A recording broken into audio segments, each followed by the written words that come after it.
Hello everyone and welcome along to the season finale of the NGK and NTK Esports Cup, of course, here from the Nordschleife. It's going to be a tough and tricky race. The points of the standings have been thrown out the window as we restart anew and deal with all of the prizes to come with. Of course, this broadcast coming a little bit more special as we're not just going from home or from anywhere around the globe. We are coming from Race Spot HQ as well. It's myself, Lewis McGlade, Patricia Stalazzani alongside, and like you say, here we are. This is fantastic. This is really amazing. We've been working towards this the entire season, obviously, and now we're here. It's going to be a very exciting evening, and I'm looking forward to it. Yeah, indeed. Look, this has been a long road for all of our drivers to get to this point. But you know how much have they had to battle for? We're dealing with 40 of the very best. There's been thousands, that have tried to qualify their way into, but now it's just about the top 40. Yes, absolutely. So we talked about this before. There have been so many races just qualifying for this race. So winning the entire championship is on tonight. So it's going to be very, very intense, I think. And obviously racing on the Nordschleife, one of the most dangerous and most intense racing tracks there are on this world. So yeah, it's a very high level that we're going to see tonight, and also a very, very crazy track, of course. Now, you've done a few laps of it today. We're going to talk about that a little bit later on, don't you worry. But you know, it's like I say, it is really, really tricky. There's been a lot of hard circuits they've had to deal with throughout the season, but this is obviously right at the top of the pile. When it started, all the way back at the start of the season, we've raced at places like Imola, we've raced at places like Oulton Park, at Rudskogen as well. Yeah. It's been a crazy season of very difficult circuits. Absolutely, I agree with that. The calendar was amazing. I actually enjoyed doing all the track guides, obviously, that you've seen on YouTube. And yeah, I think it's really cool because I think for a lot of drivers there have been tracks that are new. I, for example, had never driven on Rudskogen, and I think it's an amazing track, so I enjoyed that for sure. And now obviously the grand finale, which in my opinion is the best one so far. Yeah, absolutely. I mean, everyone loves a little bit of the Nürburgring, but looking at those, I think one of the major talking points is that Alexander Thieber's won a race on every single one of those circuits, which is pretty scary. He is definitely the favourite for the evening, but that's, we'll discuss a little bit of that as well. He did take the double win, of course, at Imola, but the Nürburgring is a different style of circuit. It's one that can certainly bite, and he has had quite a lot bitten throughout the season. Yeah, you said that before. Like, he's had a couple of wins, obviously, during the season, and he is a favourite for sure. But you can lose it all. It's just one race. There is no rewind. There's no two races, and it's all about tonight. So if he just has one spin, for example, the whole championship was for nothing. So all the wins are gone. So I think it's going to be very stressful, and he will have to perform under these circumstances, which will make it even harder for him, I think. Absolutely. Now let's talk about the timetable for the evening, because like I said, we've normally been dealing with two races. We've been talking about that really exciting reverse grid race that happens. None of that tonight. We are dealing with one qualifying session and then one race. The qualifying session, it'll be about 15 minutes long. It'll be a private session, so it's just them versus the circuit. And once I get through the race, once I get through the qualifying session, rather, we'll go into the race. The race will be 10 laps time. Estimated race length, an hour and 20, hour and 30 minutes. It's going to be a long and tricky one out there for the drivers to navigate. So got to keep your noses clean. And to be fair, I think qualifying is actually quite important around here. You don't want to be involved in that mid-lane. There's 40 cars out there. Exactly, 40 cars, and it's about to start. So I don't know how calm they're going to be knowing what's on the game tonight, But I think they'll be serious, and I think they'll be calm in the first couple corners and manage to come through properly, I hope, at least. And then I think they'll spread out a little bit, and it will be all about pace, but I think we'll just wait and see. Well, let's talk about the prizes they'll be dealing with, though, because it is the important bit. Of course, there are three prizes for the top three different prizes. The first of which is the Bavarian Simtek wheel that we have here. This one's pretty fun. Obviously, it's kind of like the Mercedes wheel. Obviously, feels fantastic. It's quite heavy as well, which is what you'd expect from a wheel of this kind of quality. So that's fun. But then for second place, there is also this NGK tailored rig. This is well, to be fair, I would say between these two, that's very cool. This is also very, very cool. I'd be happy with second place for something like this. For sure. I mean, I had to save up so much money to get my own rig, so I think just getting it gifted for this kind of event is amazing. Absolutely. There is also a couple of other prizes, including for third place, you will get one of these out right over here. You can spot it just here. The AlphaTech Racing LED LCD screen as well. So I know like sim drivers and stuff, they like having as much information as possible. 4th through 10th also get themselves an NGK NTK goodie bag, which is always a little bit of fun. Don't know what's in that, so you have to tell me if you finish between 4th and 10th. And also the driver that gets the fastest lap will receive a VRS subscription, which, to be fair, as someone who does use a VRS subscription, yeah, fair enough, it's pretty good. That's for sure, yeah. I've talked about this before, that there's always like some kind of special deals that you can get on VRS, but getting a free subscription is obviously very much nicer. Always. Let's talk about the circuit then. So the Nürburgring, you were obviously there today. Yeah. It's a tricky circuit. It's all the way around. Everything's it's almost dynamic with how it's not called the Green Hell for nothing. Yeah. I was surprised the first time I drove there, like how crazy it actually is out there. So once you start a race there, it's usually just shattered cars like left and right. It's actually crazy because you see these individual crashes always happening, but once you drive there, those cars are not going anywhere. They're there, and you race for hours and hours. Also tonight we have 1.5 hour stint. That's quite long for a driver to focus and drive on high performance, obviously, through and through.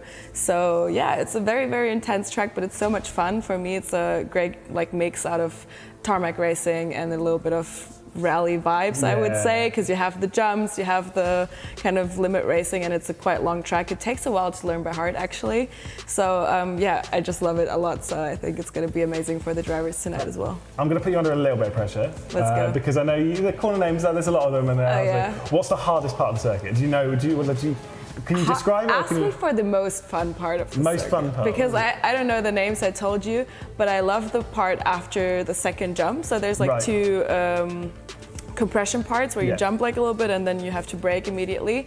And then there's like a long so you got the Flansgaard and then up to the Stefan Bell effect. Yeah, I think so. After Flansgaard, and that's the part where I love it the most. I think I haven't driven any faster car than a GT4, but it's really like it tickles you because you have to be on the limit, so you can like go flat or like pretty much, but it's very, very like on the edge, so I love that part. Exactly. Now, obviously, you had the joy of taking a little lap and a little guide around here. So let's cut to that and see how to navigate the Nürburgring Nordschleife.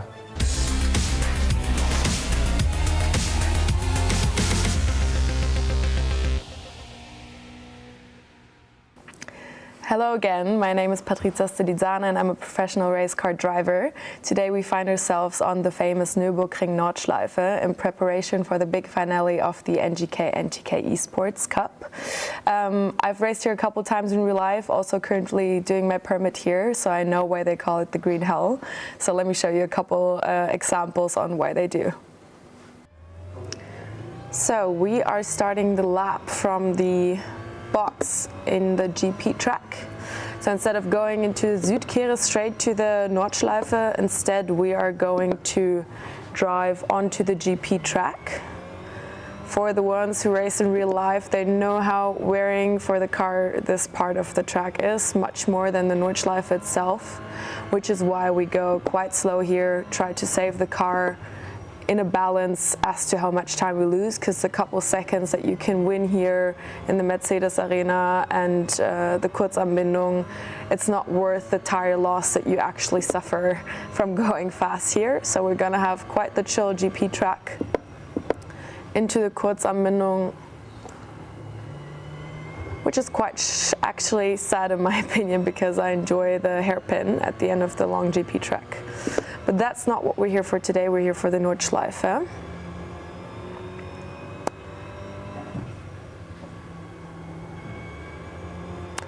So onto the back straight with the quick bend that we have here. Regardless of which car you drive, you always go flat out. Also with the Toyota today, this corner is flat out, and we're preparing for the chicane shortly before we go into the Nordschleife. So we brake here at the 50-meter mark because we're using the slower chicane. Accelerate out of the corner and go into the Nordschleife. Beware of this wall. Into the Sabine Schmitz Kurve. Rest in peace, Sabine. One of the biggest legends of the Nordschleife, probably.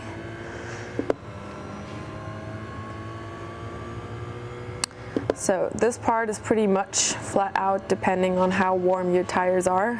Mine aren't yet. So here we brake quite on time, because regarding as to how it looks, it's much slower because it goes quite blind into the next chicane that we have here. Take the first curb and accelerate as soon as we can in preparation for Quiddelbach. This is the part on the Nordschleife where they used to take off with the old prototypes. It's quite fast, and they used to have a bump, and it's a bit of a uphill part. Also, this part here onto the Flugplatz is flat out. Quite a nice part of the track actually in real life, because it's quite quick in any car you race. We're going on to the Schwedenkreuz. We have a part on the Nordschleife which is called the Courage Corner, Mutkurve. However, this one takes quite a lot of courage as well, because you really have to know how much your tires can take in this one. It's not flat out, but it's still very, very fast. And now we're going into the foxhole. Also one of my favorite parts of the track, with the compression coming up. In real life, it's quite the sensation. Feels like taking off in an airplane. Definitely a bucket list experience for all of you guys who haven't done it yet. It's also flat out with this car. Also here we have a blind corner. We prepare for it, because this part here is very, very slow, as you can see, and it's going back onto the straight.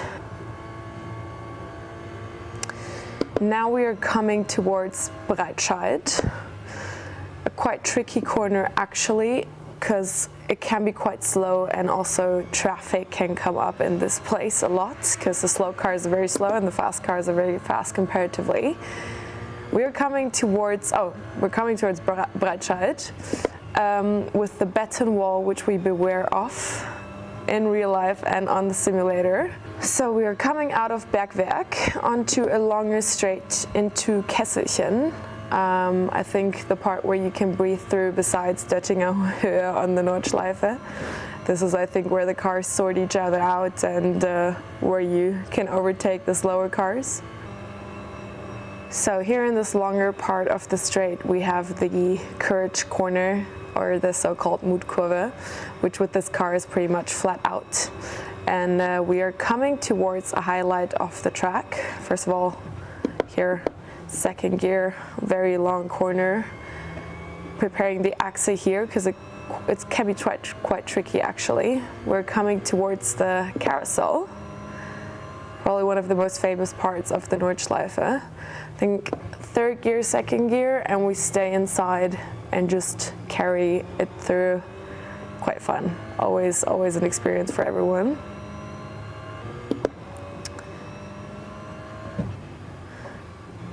Okay, so through this corner we can actually carry much more speed than we did now.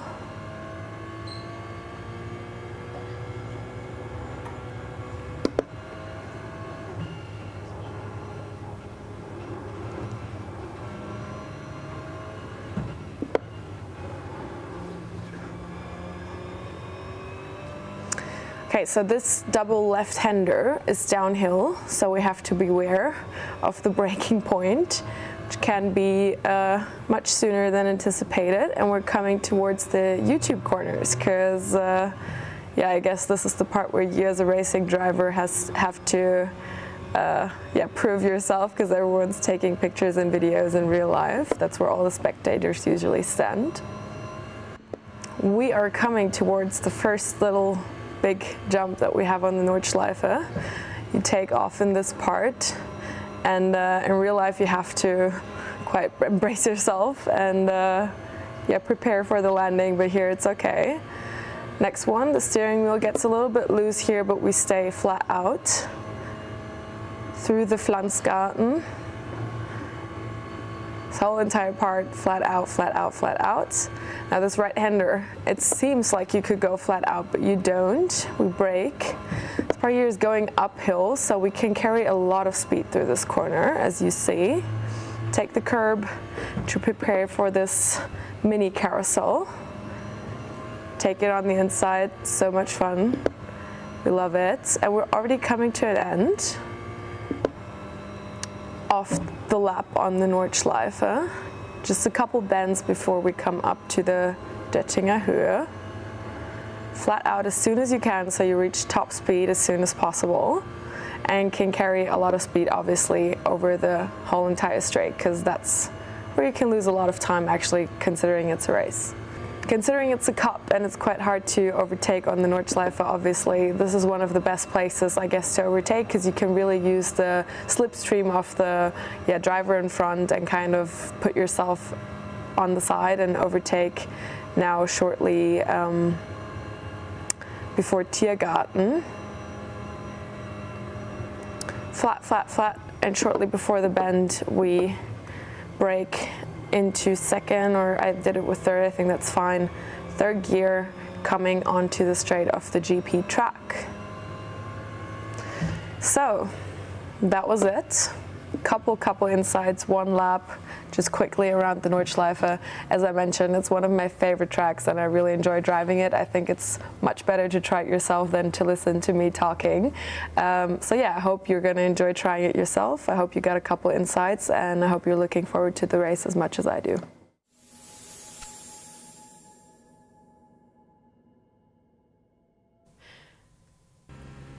So I think the big question is, how many attempts did that take? One attempt? Yeah, All but right. obviously I was cringing so hard watching it right now because I'm so unsure about the names of the track.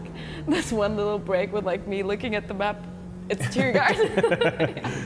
No, anyway, it's about the track, not about me driving it. So exactly. I think everyone saw how long it is. Even with the cutouts, it takes nearly 10 minutes to drive it.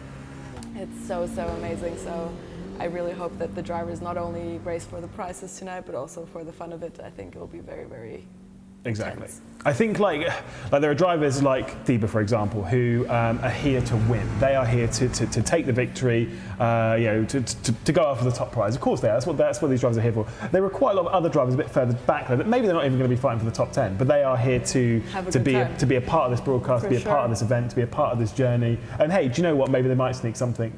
You never really know. You never know. Like I said, with the Nordschleife, it's very crazy because you can just make one mistake and you're out. And I'm quite sure we have the damages on this car. Oh yeah. So it really just takes one mistake within those 90 minutes of racing that we're going to see to lose it all. So I think a lot of chances are open, even for the ones who potentially wouldn't make it into top 10 but could now. So just to give you a little bit of a talking to as to what they've got here, they technically have 2 laps, which they can do, but obviously the session is only 15 minutes. So Alexander Thiba there, I'd say it was almost took a little bit too much curve, taking quite a lot of risk there. It's fine as long as he doesn't get an off track, right? If he gets an off track, this lap is done, it's invalidated, it's gone. Really? Yeah, so if you get a single off track, your lap is gone, you will start from the rear of the field. But you do have 2 laps. So I think you'll see drivers take a lot of risk for the first around 5 minutes of the session and then be calm for the next half of the lap, because at least then if you get an off track, you can rewind. You can jump back to pit lane and start again. It's not ideal, but you can. But then there's zero place for margin. Exactly. Zero margin for error. Sorry. No. It's fine. Zero place for margin. It all works. It all works. Zero place for margin. My English is at its best. Well, like I said, I was driving myself the whole day, so I am very much in the driving vibe, less in the commentator vibe. But let's get into this. Absolutely. No, but it's quite stressful actually. It's also strategic and also quite stressful, because if you do miss something or like miss the apex, whatever, and rewind, then it's that. Yeah, exactly. And like you said, the starting position might not be crucial for the race, but it will be quite relevant, I think, where you position yourself on the track, and then overtaking 40 cars if you didn't make a lap is quite the challenge actually, so you shouldn't mess that one up. Well, I remember a very long time ago, as we go through Flugplatz, drivers like Gergo Baldi, who have been so incredibly strong, fast, and such in sim racing, they've come to an event at the Nordschleife, taking part in an esports event at the Nordschleife, and something's happened in qualifying. They've had to start from the rear of the field, and you would say the Nordschleife has a lot of corners, a lot of overtaking opportunities around here, and it does. The problem is which one do you pick up? Alexander Thiba goes through Schwedenkreuz, a little bit, maybe a little bit of a wrestle of oversteers, just come over that crest, but nothing too major as we head through Arenberg and then down the hill towards Fuchshol. It's when you're watching the fast drivers like this, I'm sure you have this in real life as well. It almost doesn't look like there's much going on this lap. It looks very calm, very it's sedate. not calm, trust me. Exactly. That's what I love about sim racing. I was just about to say, that's what I love about sim racing, that you can actually watch into the cockpit, which you cannot do in real racing, at least not properly. So you see, look at the focus, look at his hands working, and that for 10 minutes each lap. And like I said, you just make one mistake and you lose a couple seconds for one mistake within those 25 kilometers, whatever it is. And those couple seconds cost you places. Yeah, exactly. So I think getting a perfect lap in here is much, much harder than it could have been the whole season so far. Very careful through the two left-handers here before we start dropping down the hill, getting nice and close to the curb. And then drop down into Kellenhard's, which I actually quite like Kellenhard quite a bit. You kind of got to go for a little bit of a later apex here because you've got that run through the chicane and then into miss, hit, miss.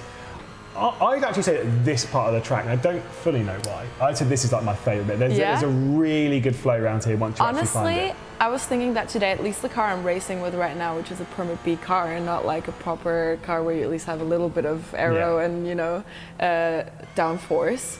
That is one of the scariest parts of the track actually, because you have to push really hard because you're going nearly flat out. So as soon as you lift, you lose a lot of time. However, the tires are barely holding you onto the track, so flying off there is actually quite the big risk actually in real life. So I think, it's a fun part, but also very, very scary. A little wide there at Exmouth, and you can see like the exhale there from Thiba.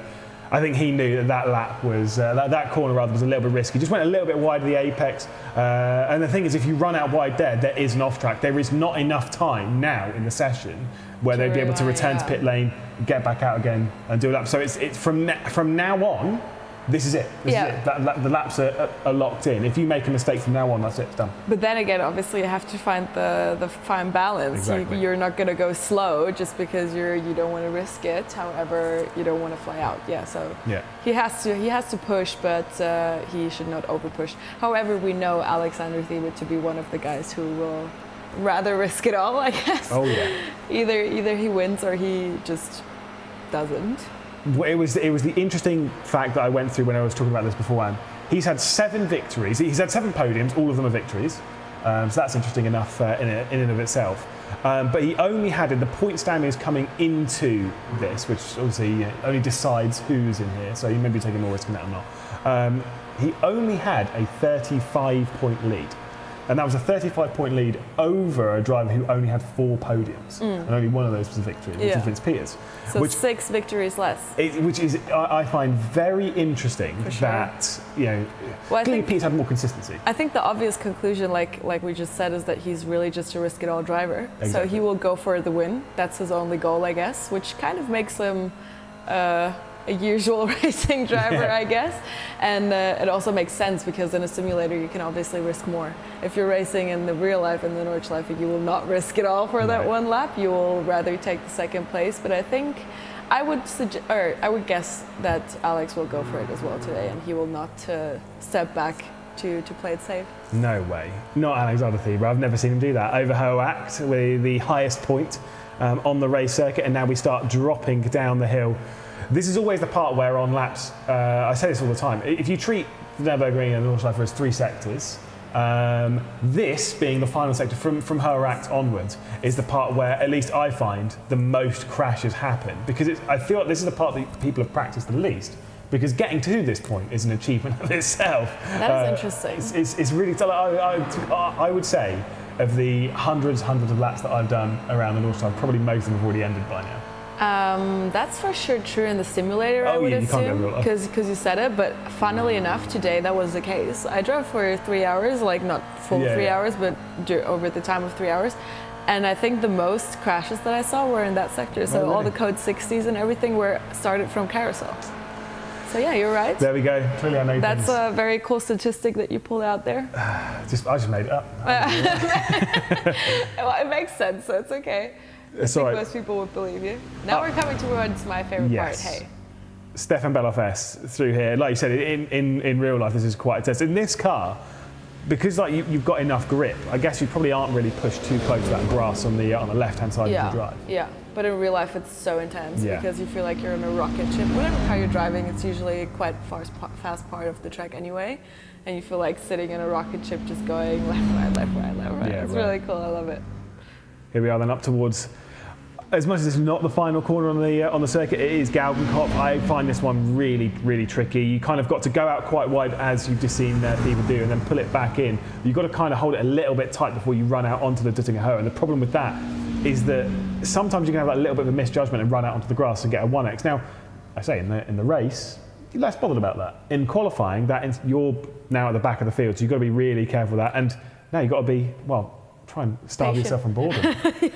No, but I swear to God, it doesn't matter whether it's on a simulator or in real life, you're gonna be bored there anyway. But then again, racing for 90 minutes, I cannot stress that enough, it's so exhausting. So the drivers should really be happy that they have those couple seconds on the Duttingenhöhe to take a breath. Yeah. So it's all good, it's all good. But it's cool to see. I think he'll be just right under 10 minutes, like 9:40. Certainly. So into the final complex of corners, he'll go obviously down towards Tiergarten, into the brakes, pulls it over to the left-hand side, over the escape road, and now out towards the line. Let's see what we're going to get. Let's see what the qualifying order is going to be, and if anyone has bailed from their first lap to begin a second lap. Thiebe will be the first one then to cross the line here at the Nürburgring, going sub 10 minutes quite comfortably. It's a 9-minute 51.0, and that is the fastest time. Daniel moves into second position. Nicholas Zolder into what is now fourth position, courtesy of Patrick Thompson, who did have a pole position back, of course, at the Hockenheimring. Now you can see Vince Peters where he is on the track. He has definitely made a mistake on his first lap, has bailed from it, and has begun a second lap because he's only coming up towards the Stefan Bellof S now. It's quite interesting to see that we have so many drivers within 1 second as well. That's really tight. Very. In a lap this long. Yeah, for a single lap qualifying also. Yeah, normally, at least when I was good at esports racing, I would be happy if I was like within 3/4 of a second of at the top. Even around a circuit like this, I'd be happy if I was within sort of 3 or 4 seconds of the top, because it's such a long lap that you just take it. Like we talked about before, you can lose those 2-3 seconds only on the GP track easily. Yeah. And then it's gone. Try to make that up on a long track like Nordschleife. Yeah, you're never going to. Well, yeah, like I say, seeing the lap times coming in there, Vince Peters now out onto the Duttingenhöhe. You can see the likes on the left-hand side, Alexander Thiebe still on that pole position, Patrick Thompson in second position, Alessio Bender, Daniel Muth. John Ellen now moves up into fifth position in that number 4 car. Again, another one of those drivers within 2 seconds. Vince Peters, I don't know, is he looking disappointed, sad, angry, happy?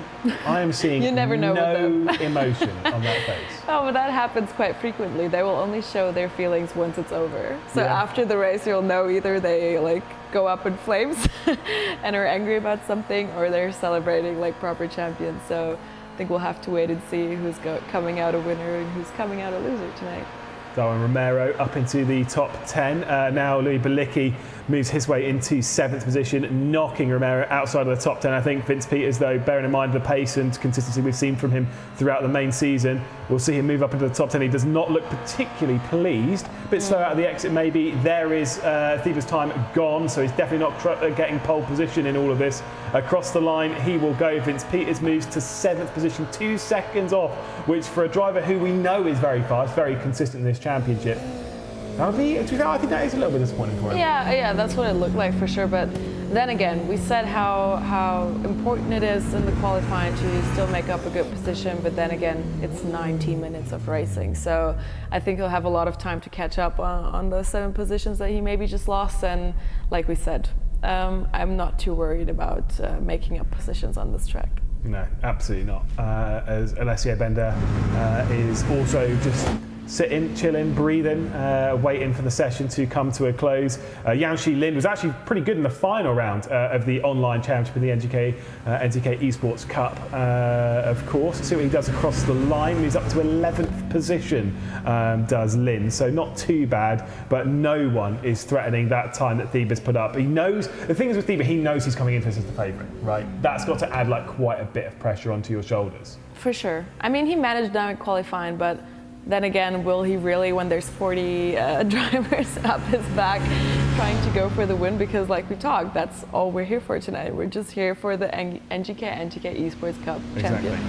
Exactly. We care about who's winning the prizes, obviously who's winning the Bavarian SimTech wheel, who's winning the NGK branded tailored rig, who's also winning that AlphaTech Racing LED screen as well, and to that, who's going to be inside the top 10. But let's be honest, drivers like Vince Peters, they are not aiming to be inside the top 10. Did I see Dave Christie on there? That can't be. That surely cannot be the David Christie of the world of sim racing. If that is, good day to you, sir. Another commentator. A commentator among us taken to the circuit as Tiger de Kock goes for a little bit of a spin through Arenberg and drops it into the barrier. 4 seconds left to go in the session. That is us done. So the favourite does have the pole position, but it's all going to be about that run down towards turn 1, isn't it? That was a pity though that he lost the car. Maybe he did it on purpose because he wasn't going to manage it. Yeah, you're never going to finish a lap from that. Probably. Well, I have to mention I'm quite happy to see the both girls in the top 20. Yeah. So that's nice. Looking forward to them racing as well tonight. Yeah, how long do we have? Oh, they have a 10-minute warm-up now. That's rare. Usually it's qualifying, let's go straight up racing. Which, to be fair, that works for some drivers and doesn't for others. I was always a driver that I hated a long warm-up. I liked to finish qualifying, and let's go. Maybe have 2 or 3 minutes, go to the loo, whatever, and then I just want to jump in the car, I want to start the race. Yeah, I don't like the long break. I agree. However, the 90 minutes racing, like I said, I think, you really need a break. And also it's nice because now we can have a little chat. Exactly, and hopefully, if any of the drivers aren't total wimps, I'll be able to catch up to a couple of them after qualifying. That said, I can imagine someone like Vince Peters probably won't want to be interviewed. Yeah, probably. He didn't seem too happy and he wants to stay in his tunnel vision and, prepare for the race. I get that as well. We do, though, have Alexander Thieber, hopefully, who has a copy. Alex, can you hear me? Perfect. Now, obviously, pole position. You're coming into this one as the favourite. How was the lap? It looked pretty good. Yeah, I wasn't completely happy. I mean, it's a super long track, so it adds up quite a bit. I still lost a couple of tenths, a bit more actually. But overall, it was a solid lap, so I'm quite happy with it. But yeah, a 50 would have been in there. But yeah, I'm happy where I am. But yeah, that's just half the rent. I need to see what the race brings now. Now, obviously, Vince Peters has qualified a little bit further down the order. Obviously, your main rival throughout the online championship. Are you expecting him to move through the field and maybe challenge you in this race, or are you mostly focused on Patrick Thompson? Both. In the first laps, of course it's going to be Patrick who is my biggest opponent, but I'm pretty sure Wins is a great driver, a great racer, so I'm pretty sure he will make he will find his way through the field, and yeah, it's a long race. I expect them to be up there. So especially because it's a long race, Alex, how much risk are you going to take to go for the win tonight? Yeah, it's always you always need to find the right balance between aggression and being conservative. But yeah, in the first laps, of course, I don't want to damage my car in any way. So I will be a bit more a bit less aggressive. But of course, I don't want to give up my position. So, but yeah, it's a balance act. Well, obviously 7 weeks, seven victories in the main season building up to this. We'll see if you can go and grab an 8th one. Good luck in the race. We'll maybe be talking to you afterwards. Yeah, thank you. There we go. That's Alexander Thieber. Now we're joined by Patrick Thompson, of course, joining him on the front row of the grid. Did have a pole position earlier on in the season, though. How are you feeling about your chances today? Optimistic, I would like to say. It's gonna be a long race, so just try and avoid making some silly mistakes, and then let it all come down to that final run to the line. What's your game plan for the first lap? Are you going to attack Alex? Well, I mean, he is listening probably, so you don't want to give everything away. But are you going to go on the attack straight away, or are you going to kind of let things calm down and then maybe go on the attack later on in the race? Maybe something strategic or anything? It is a very long race, so without speaking over myself, I think I can say fairly that there is plenty of opportunity to work with. So yeah, we relax for the start and then kind of see where everything goes from there. Tell us honestly, did you save up your pace for this final race? Like, did you just try to get into this, just try to qualify, and now you're going to show us your real potential after the season? Well, I mean, I honestly haven't had a lot of time to practice coming into this round, so I don't know if I would have been able to find a lot more pace, but I know I left at least for qualifying, I left some on the table, so there's maybe a little bit to find. Okay. We wish you the best. Not bad. And look forward to Thank the you. race. Cheers, Patrick. Yeah, me too. I hope it's going to be an awesome one, and I hope to watch back a brilliant broadcast. You've done a great job all season. Aww. Thank He's you. even giving us Very some nice. kudos. That's Cheers, very Patrick. Thank you. Next one will be Alessio Bender to join us here in the comedy booth. Now, talk us about your qualifying session. How are you feeling about the race? What's the expectation for the day? Do you think you can win it? Me? I don't think so, but yeah, I'm confident. Try my best to be at least top 5 and get something home today. But expected me to be further back, but I'm quite happy there. Yeah, let's see. Maybe, yeah. Look, you never know what's going to happen between those top two, going down into the first corner, into that drama. Are you kind of ready for drama in this race, or are you kind of expecting this one to be maybe a little bit calmer than what we've seen throughout the season? I will, my expectations are that there's going to be 9 laps of draft and maybe 1 lap of fighting at the end. Everybody will be quite calm, I think. At least I hope so. So far it hasn't proven to be right in the NGK NTK Esports Cup to be calm at the start, but let's hope for you. So that's your strategy, I guess. You're just going to do your pace for 9 laps and then push for the best position you can achieve at the end of the race, right? Okay. Yep. Okay. Well, He's very calm. you're very calm. We love that. Cheers, Alessio. Yep. Thanks. Well, I think you're questioning the strategy of the drivers. I think nobody who actually had a strategy would tell us right now. absolutely I think the not. after-race interviews will be the ones where we'll hear the tea about the race. I like to hear the drivers when you ask, Make do you them think uncomfortable. do you think you can win? And they go, maybe I can. There was one driver, and I still remember it. It was an interview. It was on one of the Formula E race at home challenges, obviously, 2020, 2021, and it was Kevin Siggy. It was the Monaco E-Prix for them, and he was asked before the race, like, so you qualified on pole position. Do you think you can win it? And he went, oh yeah, I'll win. Oh, did he know? And I was just sort of Did he know? the brutal slam. He absolutely dominated the race. Oh, okay. Absolutely. But he said it in the interview. He was like, yeah, I'm going to win. I'm going to lead down. I'm going to lead into T1. And I'm going to run away with the race. And that is That's exactly what he did. And Well, there is something I respect about that. For sure. If you actually pull through, then it's amazing. yeah. But it's terrible if you make such a big announcement and then you fuck up. But yeah, obviously, Alessio, he said he's very confident, and then he goes, oh, I don't think I'm going to win. Well, that's not the confidence I see. I feel like every racing driver needs to have that cocky confidence of like, I'm the winner, I'm the champion, I'm here to win. That's what I talked about Alex. Like, he takes the risk, but then again, he does win. Obviously, it's not always the smartest move, but he's still the champion of the season so far. But we'll see how he gets on tonight. I was going to say, also the difference in racing, racetrack to racetrack. I'm sure if you'd have asked at, say, Imola, if we were doing the season finale there, you'd maybe be like, I'm pretty confident of the victory. Yeah. Somewhere like the Nordschleife, because of, as Alessio was saying, the slipstream train, we are expecting, And the complexity of the track also. Exactly. Yeah. You kind of do expect it to be a bit more, maybe a little bit more tame. For sure. But we'll see. Hopefully we'll be getting to the race start and that race down towards turn 1, and we'll see how dramatic it will be. But let's take a look at the starting grid. Alexander Thieber with the pole position, Patrick Thompson alongside, caught up with the two of those, along with Alessio Bender in 3rd position, Daniel Muth in 4th position with John Ellen and Nicholas Nolder, a known winner in the championship as well, so we'll see what he could do. Vince Peters 2nd in the championship in the online season, will start from 7th position with Louis Balicki in 8th position. Norbert Leitner and Harry Fox round out the top 10 at present. Yang Shi Lin finished the season in high performance in 11th position with Norbert Leitner alongside. Then Romero, Balicki, Sarah Dove in 15th position with Nazadati, Sophie Aronwen in 17th position, and then Sam Chapman down in 18th position, about 15 seconds off. David Christie in 19th spot. Luca Monroe inside the top 20 in the season final. Didn't even know he was going to be. He didn't know he was going to be here when we did that at the end of the season race. Then Noah Hendricks, Mike Plug, Guile Valero down in 23rd position with Tamas Seymour for the Veloce Vex team as well. That is huge drama as well. Absolutely crazy.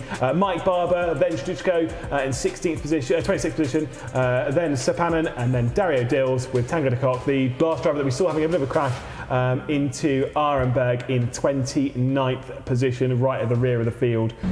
How much drama do you think we're going to see down into turn 1? Oh, like I said, I always say, oh, they have to be calm, they have to be strategic, and then still something happens. Yeah. So I do think it makes sense for the drivers from behind to just go for it right now.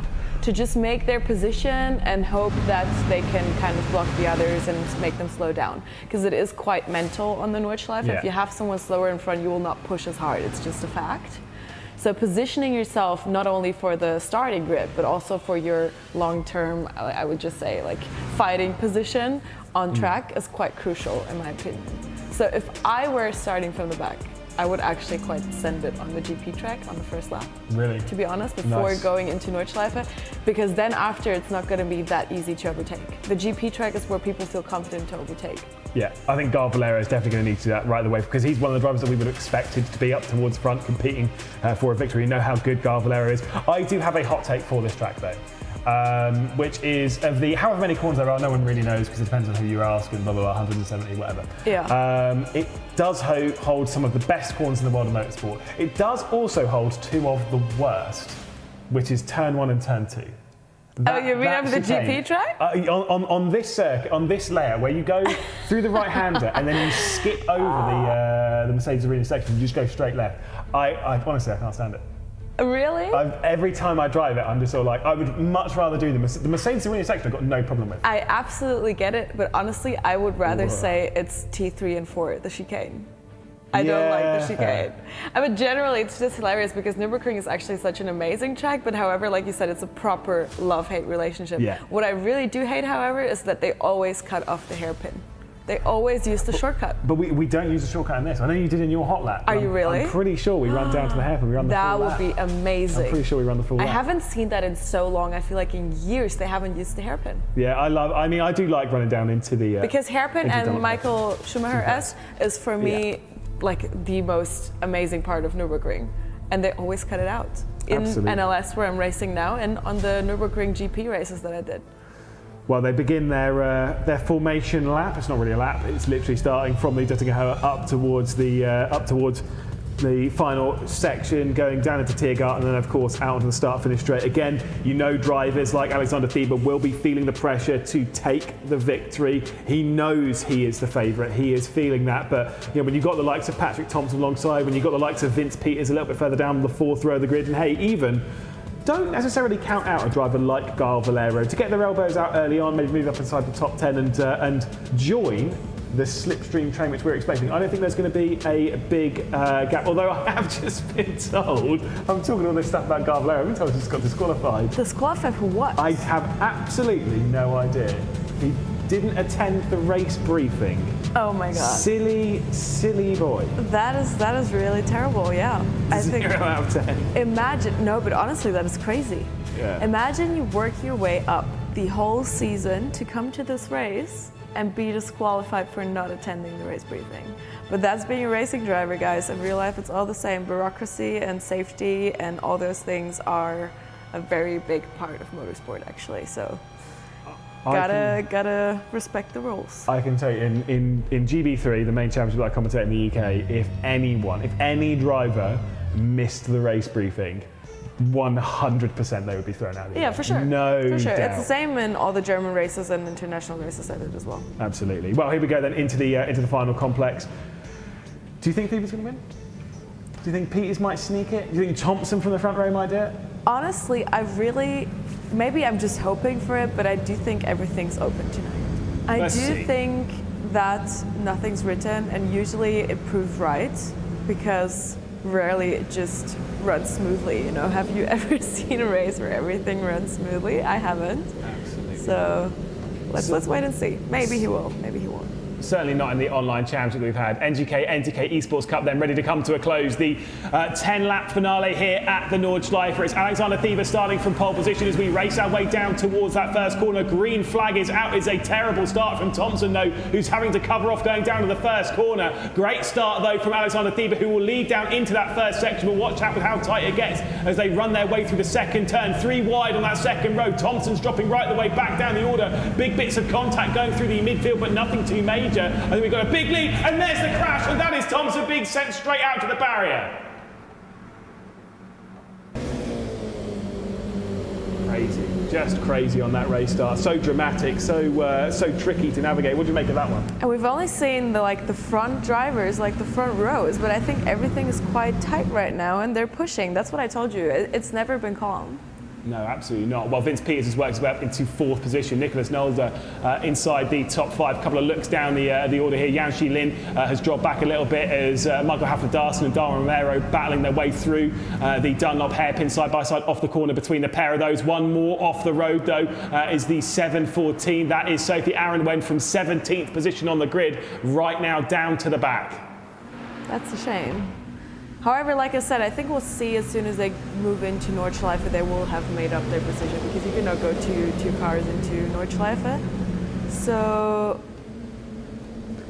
Look at the gap, though, for the race lead, though. Just 0.8 of a second. Alessio Bender, though, he's got to make sure that he nails the next complex to make sure it's under a second, surely. Because for sure. The slipstream is not going to have so much of an effect. What do you do if you're Daniel Muth in 3rd position? Do you go on the attack? Do you feel that maybe Alessio Bender is going to hold this train up? Because you can kind of see it in the distance, how large the gap is between 1st and 2nd. You look back towards the rear end of the top 10. Hafler-Darson and Romero, who were battling through the hairpin. They also have Yan Shi Lin behind all of this in that sort of dark blue car, so got that to deal with. As there's another spin in the mid-pack. Goodness me. I think that was Mike Suzuka. Barber. Oh, Mike Barber. Okay. Well, here you see, I was about to say, I think Daniel Muth doesn't really have the pace to really make a move on Alessio, so he's rather fighting off Peters behind him. Therefore, I think the top 3 we have settled so far.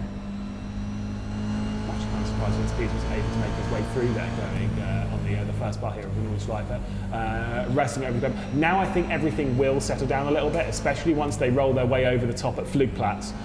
We should see the groups slightly come back together again. Then again, the gap between Alexander Thieber and Alessio Bender grows to over a second. It is 1.1. You know, surely if you're in Thieber's point of view, you are pushing 110% right now to try and build that gap. To pull away, for surely. sure. Yeah, definitely. Because even if you lose a bit of tires, which is even not that relevant, I think on the Nordschleife, we do have a fuel stop. Do they change tires as well on the stop?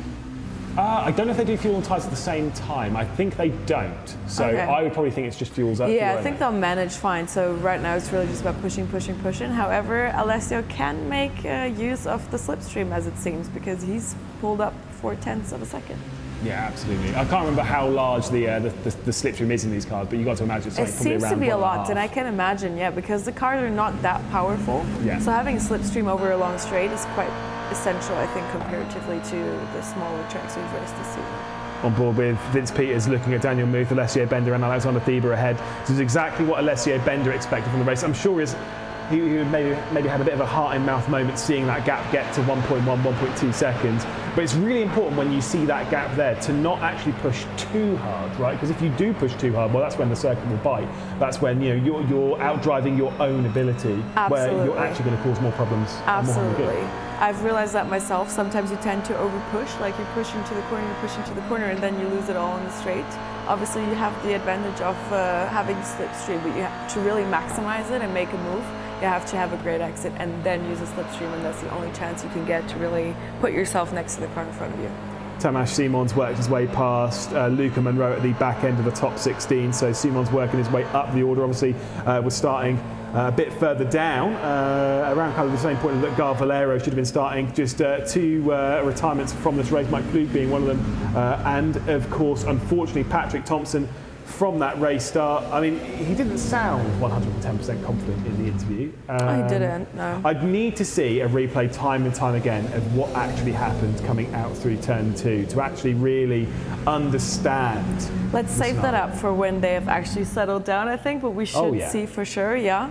But right now I have the feeling, like I said, there's quite the nice phenomenon on Nordschleife that if you have a driver in front of you who's similar from your pace and you have the advantage of slipstream, however, you tend to kind of get into the groove, I guess, of driving in that train, you know what I mean? Yeah. So you kind of like lose track of overtaking, I would say.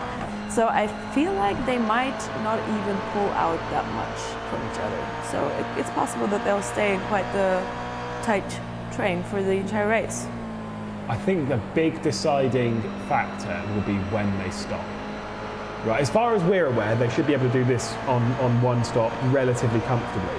And I don't know if they can do 6 laps. Because if you can do 6 laps, that means you can pit on either the end of lap 4, 5 or 6, right? So you've got a bit more option. I think they can do.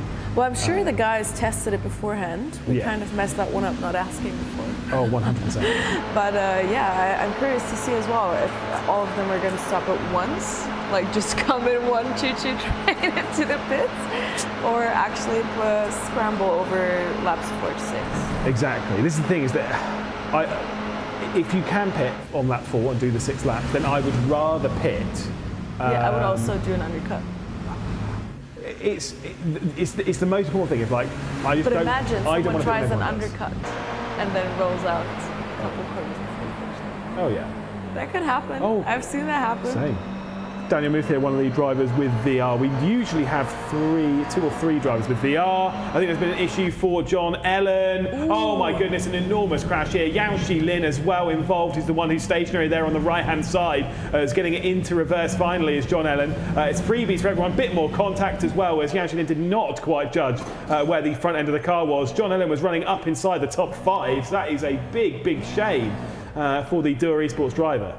So that was John Ellen in the grey car. Yeah.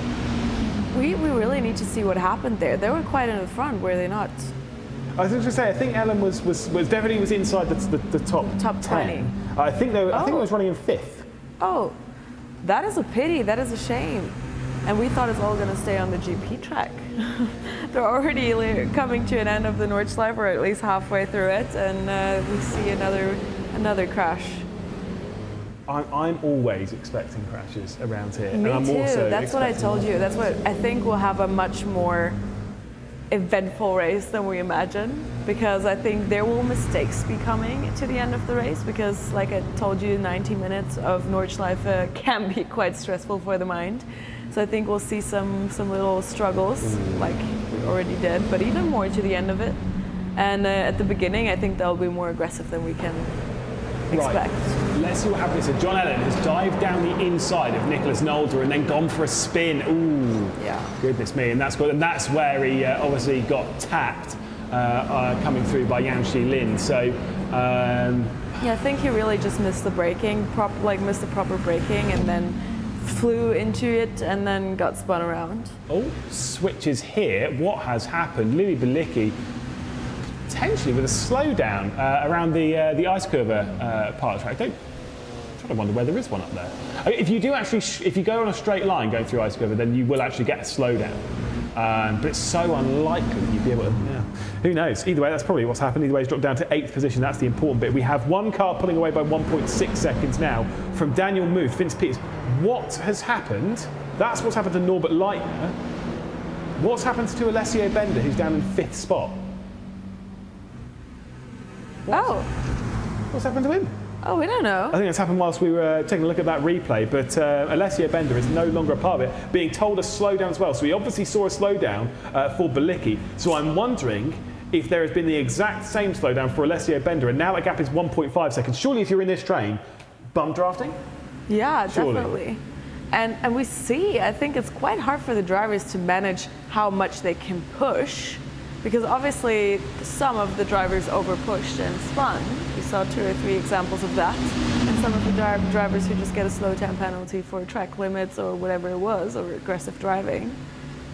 So here we go, switch for 2nd position, and I think Vince Peters is using Nicholas Nolder behind to maybe clear. Of course, Nolder was the one who was involved in that incident with John Ellen a little bit earlier on in the lap, side by side going down into Tiergarten. You've done so much work with the bump drafting to build or to close down that gap by 0.7 of a second. Don't waste it by going side by side in that final chicane. 1.1 seconds is the gap for the race lead as we complete the first lap. Alexander Thieber trying to clear away in the season finale here in the NGK NTK Esports Cup. It's Vince Peters now up into second position from 7th. Daniel Muth in the middle of that train, and then Nicholas Nolder, a gap of 4 seconds back to Alessio Bender, who qualified in 3rd spot, who was running in 2nd, and then had a slow down penalty. This could be a big moment for Thieber, but do remember on the first lap going into the Nordschleife, the gap was around a second between Alexander Thieber and Alessio Bender, and Alessio Bender was still able to close it down to around about 0.6 of a second. We'll take a replay though of the race start, and we'll try and piece our way through all the bits and bobs as to what's happened, including that big drama for Patrick Thompson. So Nicholas Nolder's got to the inside. John Ellen is the one on the outside. 3 wide through all this. I think she's a racing instinct. What do you think as a racing driver? I would have to see it again, to be honest. I feel like he didn't really get pushed, right? So he didn't get pushed, but then again, he didn't leave enough gap. So it was kind of a racing incident, like you said, because he could have seen someone coming from the back and leaving enough space. Well, here's your requested replay. Broadcaster, producer Hugo Luis straight on it. Yeah, see? Yeah. See, nothing, no. It's his own fault, actually, because he would have had to check his mirrors to see that there's another car coming. And he tried to pull out and, use the track for the exit, which I get, but at a starting lap, you cannot do that. You have to check your mirrors. Absolutely. Tamas Simon working his way up now inside the top 10. Tibilicki was the one who's just made a move on. The car behind all that is Nazadati, and then Sarah Dove, not too far away from the potential of a top 10, which would be very good for Sarah Dove. But like I say, I completely agree. If you look at it from the up top there, you could see how much space Patrick Thompson could have used on the left-hand side than the right. I'm sure he'll take a look at a replay and probably go, yeah. I'm sure sometimes they feel like they never do anything. Sometimes, no, but for sure. I think, like you said, both drivers could have done something different. Whoa! Sophie Aaron went a little bit too deep going into the hairpin of the Dunlop hairpin, and that was what sent her out wide. So again, just a little bit overly committed. It is what it is. Big shame. But even that, I think she could have saved it if the other driver wouldn't have cut it, which he obviously had to at some point because the track would have run out, but yeah, she would have made it. Anyway, that was a big send for her. It was, like I said, I don't think they would have gone straight on. There is the damage on Patrick Thompson's car. That is why they are out of the race. Did hit the barrier quite hard, to be fair, and the front right says no thank you to the rest of the participation in this race, and is a retirement from it with Yanxi Lin as well. Although, to be fair, Patrick Thompson remains in the pit lane, probably could go back out again. We do have John Allen down there, Norbert Leitner as well. We saw Norbert Leitner having that spin going into the carousel. Let's see what happened to Mike Barber. Too much curb in the final chicane.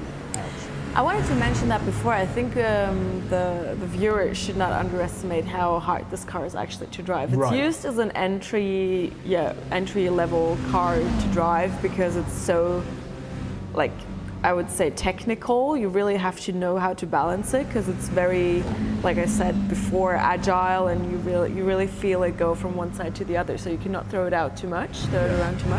Also, the rear starts sliding really quickly, and that makes it very hard, obviously, on a track like Nordschleife to push it far. Yeah. So yeah, to be fast on a track like this with a car like this is actually really, really difficult. So I think for the drivers, this is a great challenge to afterwards race with any other car they want to. Ow, popped it up onto 2 wheels there, did Sophie Aaron, and then went in for a bit more of a bite of the wall. Easily done. I mean, to be fair, I use a car very similar to this, obviously the previous generation, elsewhere in the world of sim racing, to learn how to heel toe.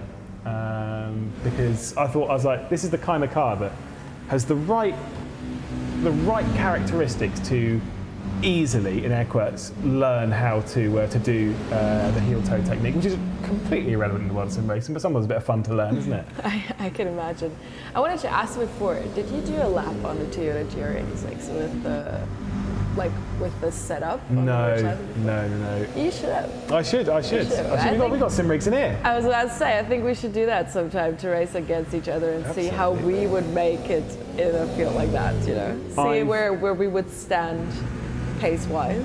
I've not raced the Nordschleife that much, like in sim racing. I've raced it a few times. I have my podium, I have my trophy for a podium here, which I did in person in 2018. I'm good, thanks. I'm terrified of this thing. It's such a brutally hard one, as we can see Daniel Muth trying to look down the inside of Nicholas Nolde. It's so brutally difficult. It is brutally difficult, and so are the curbs. So we see them taking them sometimes quite aggressively, but also we've seen 4 or 5 drivers suffering the consequences. I think you have to be quite careful pushing those curbs sometimes. Oh, he's driving with the VR. Yeah. So we've got. I can't remember. I think probably in this we don't have to have as many, but when we do the normal rounds, I think there's normally 2 or 3 drivers that race in VR. And like I said before, I don't know whether it's something changing just in people's mindsets. I've seen more drivers with VR in the last 3 or 4 months than I have done in the 10 years that I've been in sim racing. I think it's because the technology has actually become better, I can imagine. Is that possible? Oh yeah, no, absolutely. Because I think it's actually really cool to race with the VR glasses, because it's really more realistic, like that's how it is. You feel more of the race car vibes. However, 90 minutes with those things on my head. Exactly. I would have neck pain after that. It's not even the neck pain. I've said the main thing that I had the problem and with. And they slide, do they not? Normally they're fairly grippy. You get quite warm. And it gets quite sweaty under there. And the problem is when it comes to like, how do you don't realise how much you touch your face. And obviously I'm sure it's a race car with the helmet on, like you can't oh my god, that is such a great point. Like I would have to scratch my face. You can't do it. You have to like slip a finger under the oh, that's annoying. I've only ever done one race in VR, and that was the first and only complaint that I had, and then I was like, but then again, Lewis, if you wear a race helmet, you cannot do that Exactly. So, Same kind of thing. Maybe not so bad. Imagine at some point, just like spilling a business idea, imagine you have a helmet with an integrated screen. Like with integrated VR. So instead of a visor, it has to be a little bit further, yes, little bit. But then again, you could wear a helmet with a screen in it. I have thought about it. It would be very cool. Oh, did you just say my idea was lame? No, I said it would be very cool. Breakthrough idea. I think it would be very cool. We should sell that to Fanatec. Absolutely. See, I've been told by Hugo Luis, it's genius. It's genius. So we're fine. Thanks, we're Hugo. fine. And he knows a lot about the world of sim racing. The top 4 in this race, though, separated by under a second and a half. So much like we saw in the first lap. Alexander Thieber builds out quite a gap around, well, to be fair, the final part of this lap, courtesy of Alessio and Bender's slowdown, fair enough. But was able to build the gap out to a second and a half, and still this train has come back together. So we definitely have 4 for the race lead: Thieber, Vince Peters, Nicholas Nolde, and Daniel Muth. There is a look at Nicholas Nolde. Nicholas Nolde really made his room dark to be in this tunnel vision situation. I think he's taking it quite serious right now. I cannot do that. I've always said before, when it comes to there's the whole thing of like doing a night stint in sim racing, and everyone says whether they want the lights on or off. Well, we see Nolde looking forward, focusing on his driving, and Daniel Muth just trying to find a way to somewhere squeeze in. But then again, we talked about this before, would he really have such a major advantage from that, Risking it now, making a move, when the field in front is so tight? No, I think these are the things. I think now, I think we will see switches for the race lead. Like obviously we're going to come through Galgenkopf now and out onto the Duttinger Hoa. I think we will see switches for the race lead. I think Vince Peters might give it a good go, but I wouldn't say it necessarily matters. It's exactly, not because then the next lap will happen the same way around. Exactly. Yeah.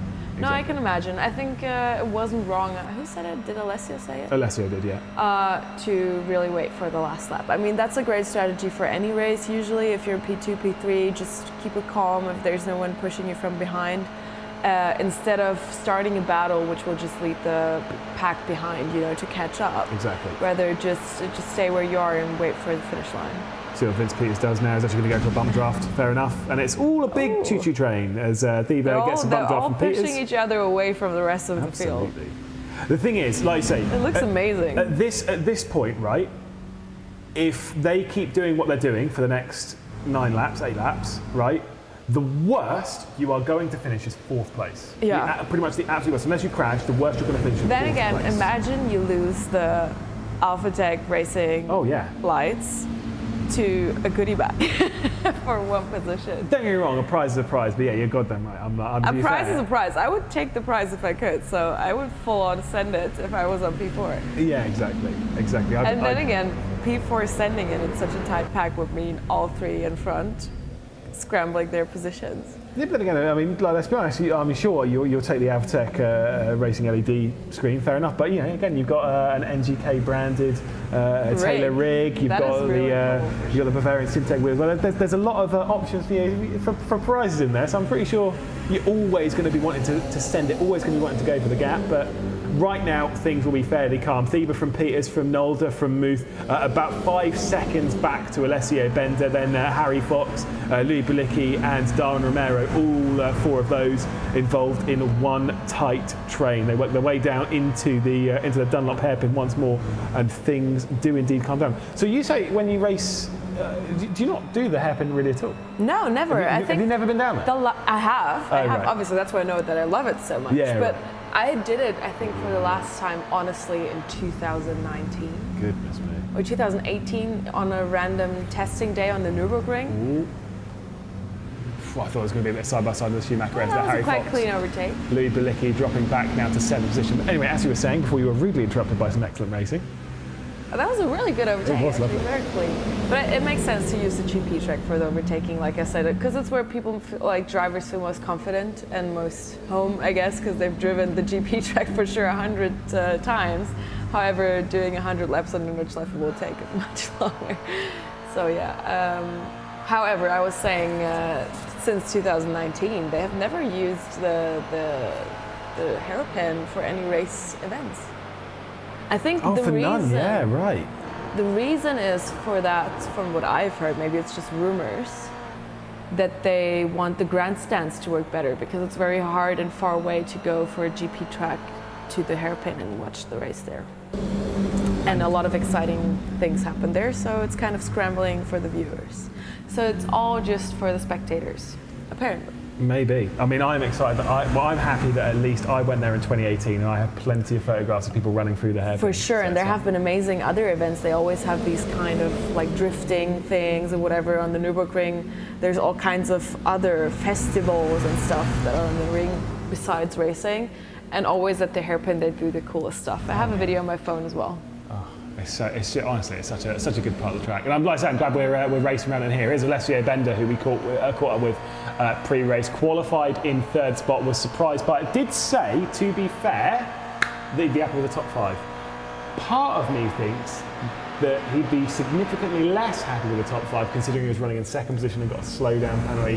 How your goals change in a race, depending on what happens. That is definitely true. You're 100% right about that. He's in P5 quite comfortably, I would say. He can push to the front. However, like you said, yeah, he could have been in that great pack in front. Yeah, it's sometimes how it goes. Tim Balicki, though, we saw Louis Balicki having some good moments. Tim Balicki has not had one as he drops right the way down into 13th position. What has happened to the number 6 car? I might see a bit of a Balicki fall down the field. There was 2 of them inside the top 10. Tim in 10th position, Louis in 7th. And now Tim Balicki, that is a shame. We believe it might be a connection issue. Yeah, that's why I wanted to ask. It's kind of weird that he has the 0 seconds next to his name. So normally that's like retirement, like they've escaped back to pit lane. So, it looks like he's out. Yeah. But it doesn't say out, so it must be something technical. Yeah. Well, we've said this often before. It's not just real racing where you can have technical difficulties. It can be sim racing as well, sadly. However, it's much more rare than in real life, obviously, because so many things can go wrong in a real race car, and it's just the internet connection usually that will destroy your sim race. It's internet, PC failure of some description, or a wheel failure, wheel pedals, hardware failure. It depends what hardware you're using. Some people I know, there's some people that have had many hardware failures, and it is to do with the wheels and stuff they use, which is fair enough, each their own. True. I'm not going to name names, don't worry. No brand panic right now. I'm not naming names. But no, I know now. it's tricky. It's tricky. Well, yeah, the more, the better it is that you can win a new wheel here. So having a spare, because I assume most of the drivers have a wheel right now and not racing on a controller. But yeah, having a spare is always good. Yeah, I think quite a lot of sim drivers do have spare wheels. Even I remember I've heard stories of people like when they upgrade their whel, when they move on to a new wheel, they generally keep their old wheel close Yeah, down. They don't sell it because it's always good to have a handle. There was Definitely very specific, as we ride on board with Harry Fox. Very specific example of this was Simon Pagenaud in the first ever Le Mans Virtual in 2020, who had a full rig failure. Failure. I think it was like wheel or something, disconnected or whatever, and he unplugged the rig, like the whole rig, unplugged it all from the computer, moved it to one side, had a spare rig on standby, No way. moved it in place, plugged it in, got back behind the wheel and got into pit lane. No way. It is the craziest thing that I have seen on a sim That is racing broadcast. actually crazy, no, but that is wild. Yeah, it got us talking. Let's just go with that. It's Well, very exciting. we just talked about Alessio Bender making it to top 5 right now. That is Yes, not as comfortable as we thought. Yeah, we're on board with Harry Fox now. Is directly behind him. You're absolutely right. Yeah, I know. It's the bump drafting up the hill. The thing is, I think there's 4 people in this train. So you've got Bender, you've got Fox, you've got Bilicki, you've got Romero. So it's kind of very similar to that front 5, isn't it? There's no major gaps between them. But then with it being 6 seconds now between them and the top 5, they're not likely to catch up to them. But then again, we're talking statistics. You pulled out your statistic. Mine that I mentioned before is that on the one hand, they kind of do spread out because obviously, they position themselves and then incidents happen and everyone does their own pace. But the thing that they don't go faster than the guy in front, even though they possibly could, and they don't get to pull away because of slipstream, proves right, because there's these clusters of drivers. We have the front pack, we have the middle pack, and then I think to the back there's also some tighter paces between 10 and 12, for example. Yeah. So yeah, I guess that's how it goes, and we'll see. I think those clusters. I don't think there will be major things besides incidents also coming up during the race, but I don't think there will be any bigger changes besides at the end between the top 4 and the top 5 to 8. Yeah, no, I agree. There will be switches in positions, but I think we can for sure say confidently one of our top 4 drivers will be the champion of the NGK NTK Esports Cup. Absolutely, I think that you're absolutely spot on there. The clusters that we have now, like with the top 4, like say then 5 to 8, those are likely the clusters that we're going to see, unless someone makes a horrific error in pit lane. I don't count that out, by the way. You never know. I've been told there is a minor chance of rain, i.e. they've said it's probably not going to. It's not going to. But we can talk about that for a second, because the idea, we were joking about this before and being like, we said that a couple times. We just turn the rain on. Did you try it? Did you try? I have tried the rain. I have tried the rain. Yeah, I did before the iRacing Sebring 12 hour. How was it? It's very good. Yeah? It's very good. I really want to try that. I'm actually quite intrigued to do that. I haven't so far, but I've heard so many crazy things about it. It's supposed to be quite good, actually. I've not tried it in this car. I tried it in a BMW M4 GT3. And also probably you haven't tried it on Nordschleife. And I haven't tried it on the Nordschleife. Yeah, that's a whole other topic. Exactly. The Nordschleife is a whole different world than driving in rain in general. I've spoken to a lot of drivers as Nazadati and Tamas Simon switched positions outside, just on the cusp of the top 10. Let's go with that one. I believe that might have been an issue for Tamas Simon. Oh my goodness me, what has happened here? Tamas Simon certainly does have some form of problem, probably the slowdown, as Sarah Dove squeezed her way around the outside. That was crazy risky. That was crazy risky, and I was about to say before, that's funny that it happened. I thought we talked about overlapping before, and it's quite how do you say? Not uncommon, but like we don't think it's going to happen. Oh, unlikely, yeah. Unlikely, sorry. However, now with the couple incidents and drivers continuing the race regardless, it could happen. Give us a couple incidents and then possibly. Bit of a split here and a breakaway inside the top 4. I don't think this is going to really come to much, because as much as Vince Peters is pushing Alexander Thieber to make sure that he's finishing second as a worst, the gap is only 1 second, so Nicholas Nolder and Daniel Muth are both receiving slipstream and pushing each other. They need to make sure they don't trip over each other into the final chicane at Tiergarten, which I have seen time and time again, and then the gap should come down comfortably. 4 cars separated by 1 second, 3 laps complete here in the season finale. Alexander Thieber still maintains your race leader. Vince Peters behind Nicholas Nolder and Daniel Muth. There is a look at what happens to Tamas Simon as to why he got the slowdown penalty. Well, that's Nazardati flying his way through, and there is Sarah Dove behind. Those are 2 positions that Tamas Simon cost. Obviously just getting it slightly wrong, I believe, at the ice curve. It's, again, easily done around that back. And so that is in that 3rd sector, which I was talking about. I say the 3rd sector, you know what I mean? Yeah, that that's true, that's true. 3rd sector is actually, you're right about that. Yeah, it's very interesting. We're David Christie, get back in the commentary booth, mate. Unacceptable. Commentary booth.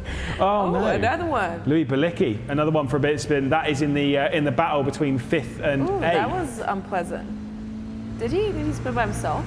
Yeah, it could have been assisted. Could have been assisted, but more likely. Let's see what happened. Yeah, just literally the same thing as what we saw with David Christie. Took less of the curb, but still, if you take much of that curb, I guess on the inside of T1. That's what I told you, because I think there's this little bump, obviously, in T1, and the car transfers the weight so quickly, and it's so loose on the rear that you get into a spin quite fast.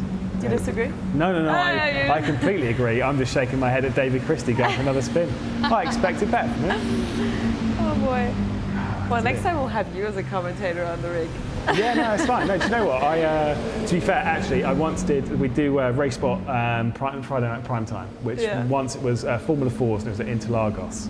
And I absolutely destroy bad rejoins, because I'm like, there's no excuse for a bad rejoin, blah, blah, blah, blah, blah, blah, blah. People just driving straight back onto the racing circuit.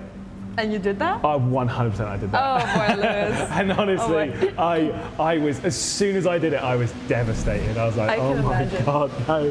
And I tuned on to the broadcast. It was Ewan O'Leary and Cameron Roger, and they were both absolutely tearing me a new one. And rightfully so, because it was unacceptable. So. But I must say, I have a similar situation going on with me in simulators. Like in real life, I'm quite the cautious driver. I'm not necessarily cautious, but I'm quite respectful. So I will not risk an incident with another driver, like a major one, for a position. I would not do that, and especially not regarding,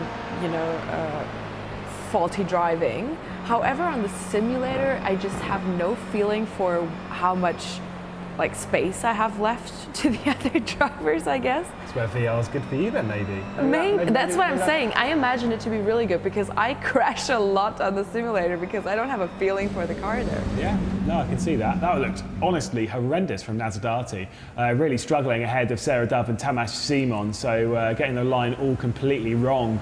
Going through the NGK chicane and out towards the Nordschleife. Obviously, working your way around it, it's never easy, but didn't look particularly comfortable for Nazardati. The top 2 once again building a little bit of a gap, but it will still remain as this 4-car gaggle. End up, if they can do 6 laps, as someone has just disappeared. Yeah, someone has disappeared, and I'm not sure who it was. They were in 9th position because Nazardati's moved up into. Are they pitted? No. What set the both Balickis on pit? Yeah, I think that both of them. So obviously, Louis Balicki had that spin. I don't actually know who's missing from this group.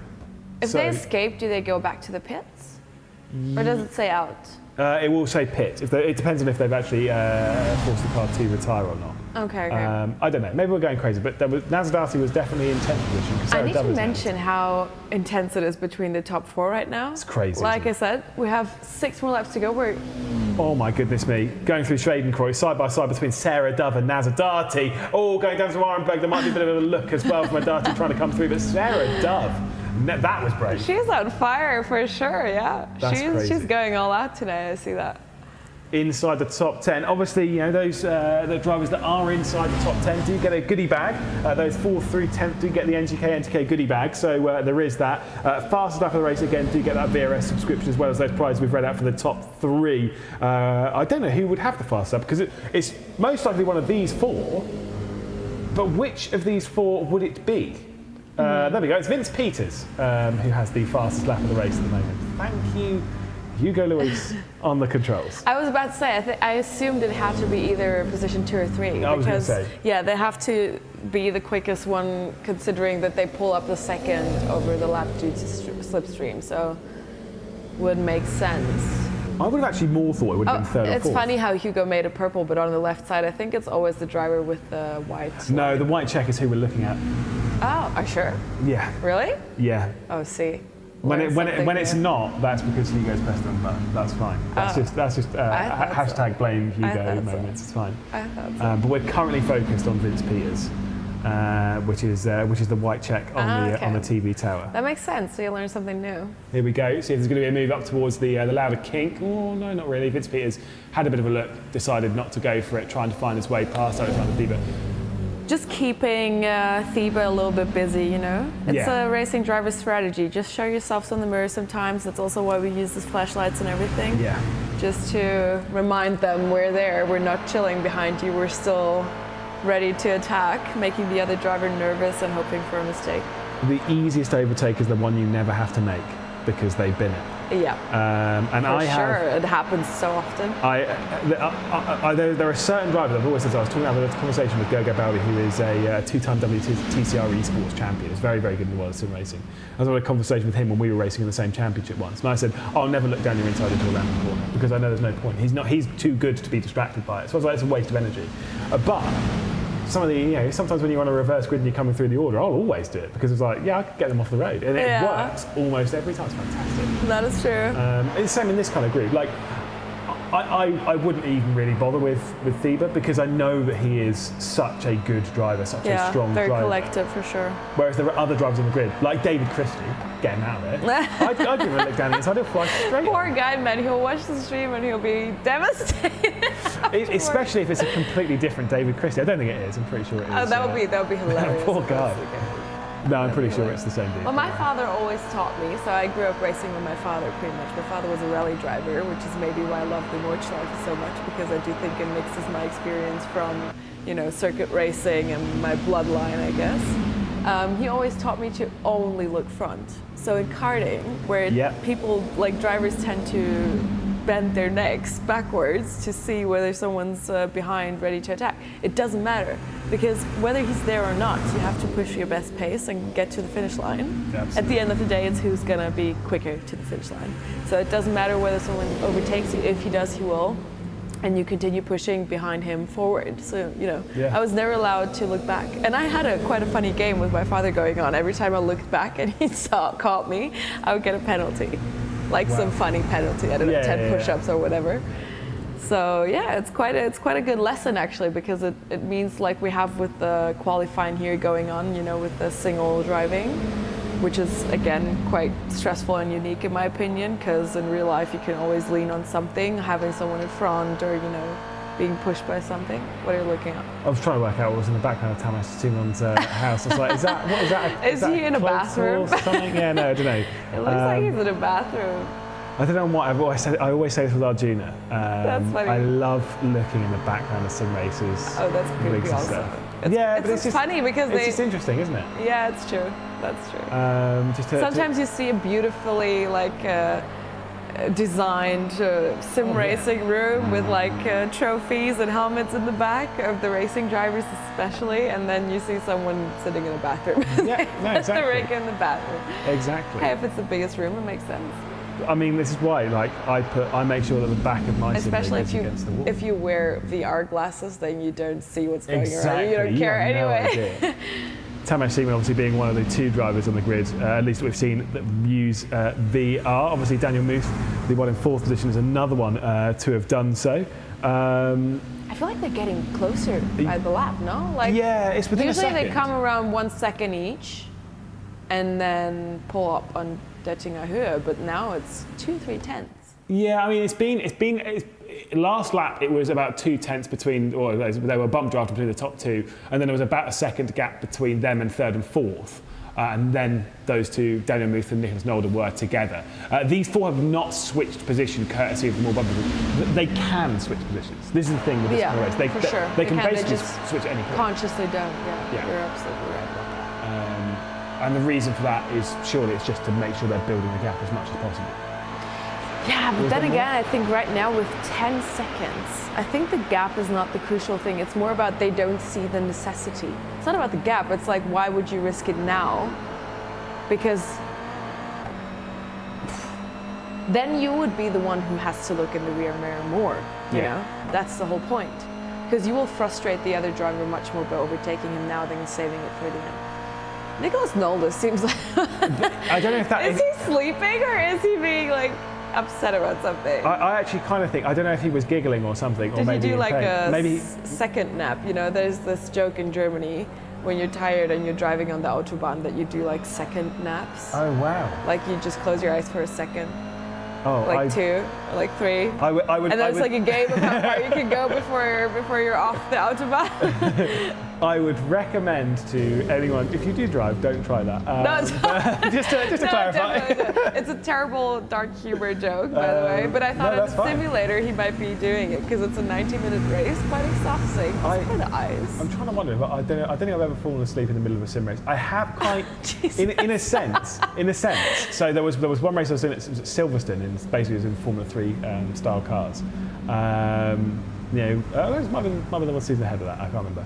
But I do remember I was sitting in 7th position and it was in one train like this. And because it was so like you were just repeating the same thing over again. Let's see what happened to Dario Dills actually first, going up into Ardenau Force, just goes for a bit of a spin. Oh my goodness me. A little bit of a spin as well from the other one that was involved in that battle, Tango de Cop. Whoever was behind just barely managed avoiding that shot. Exactly, so easy to do. But yeah, we were all basically lacking the same thing. And honestly, I'm not joking. My brain left the building. I was not, like, my brain just left the race. I have never had that.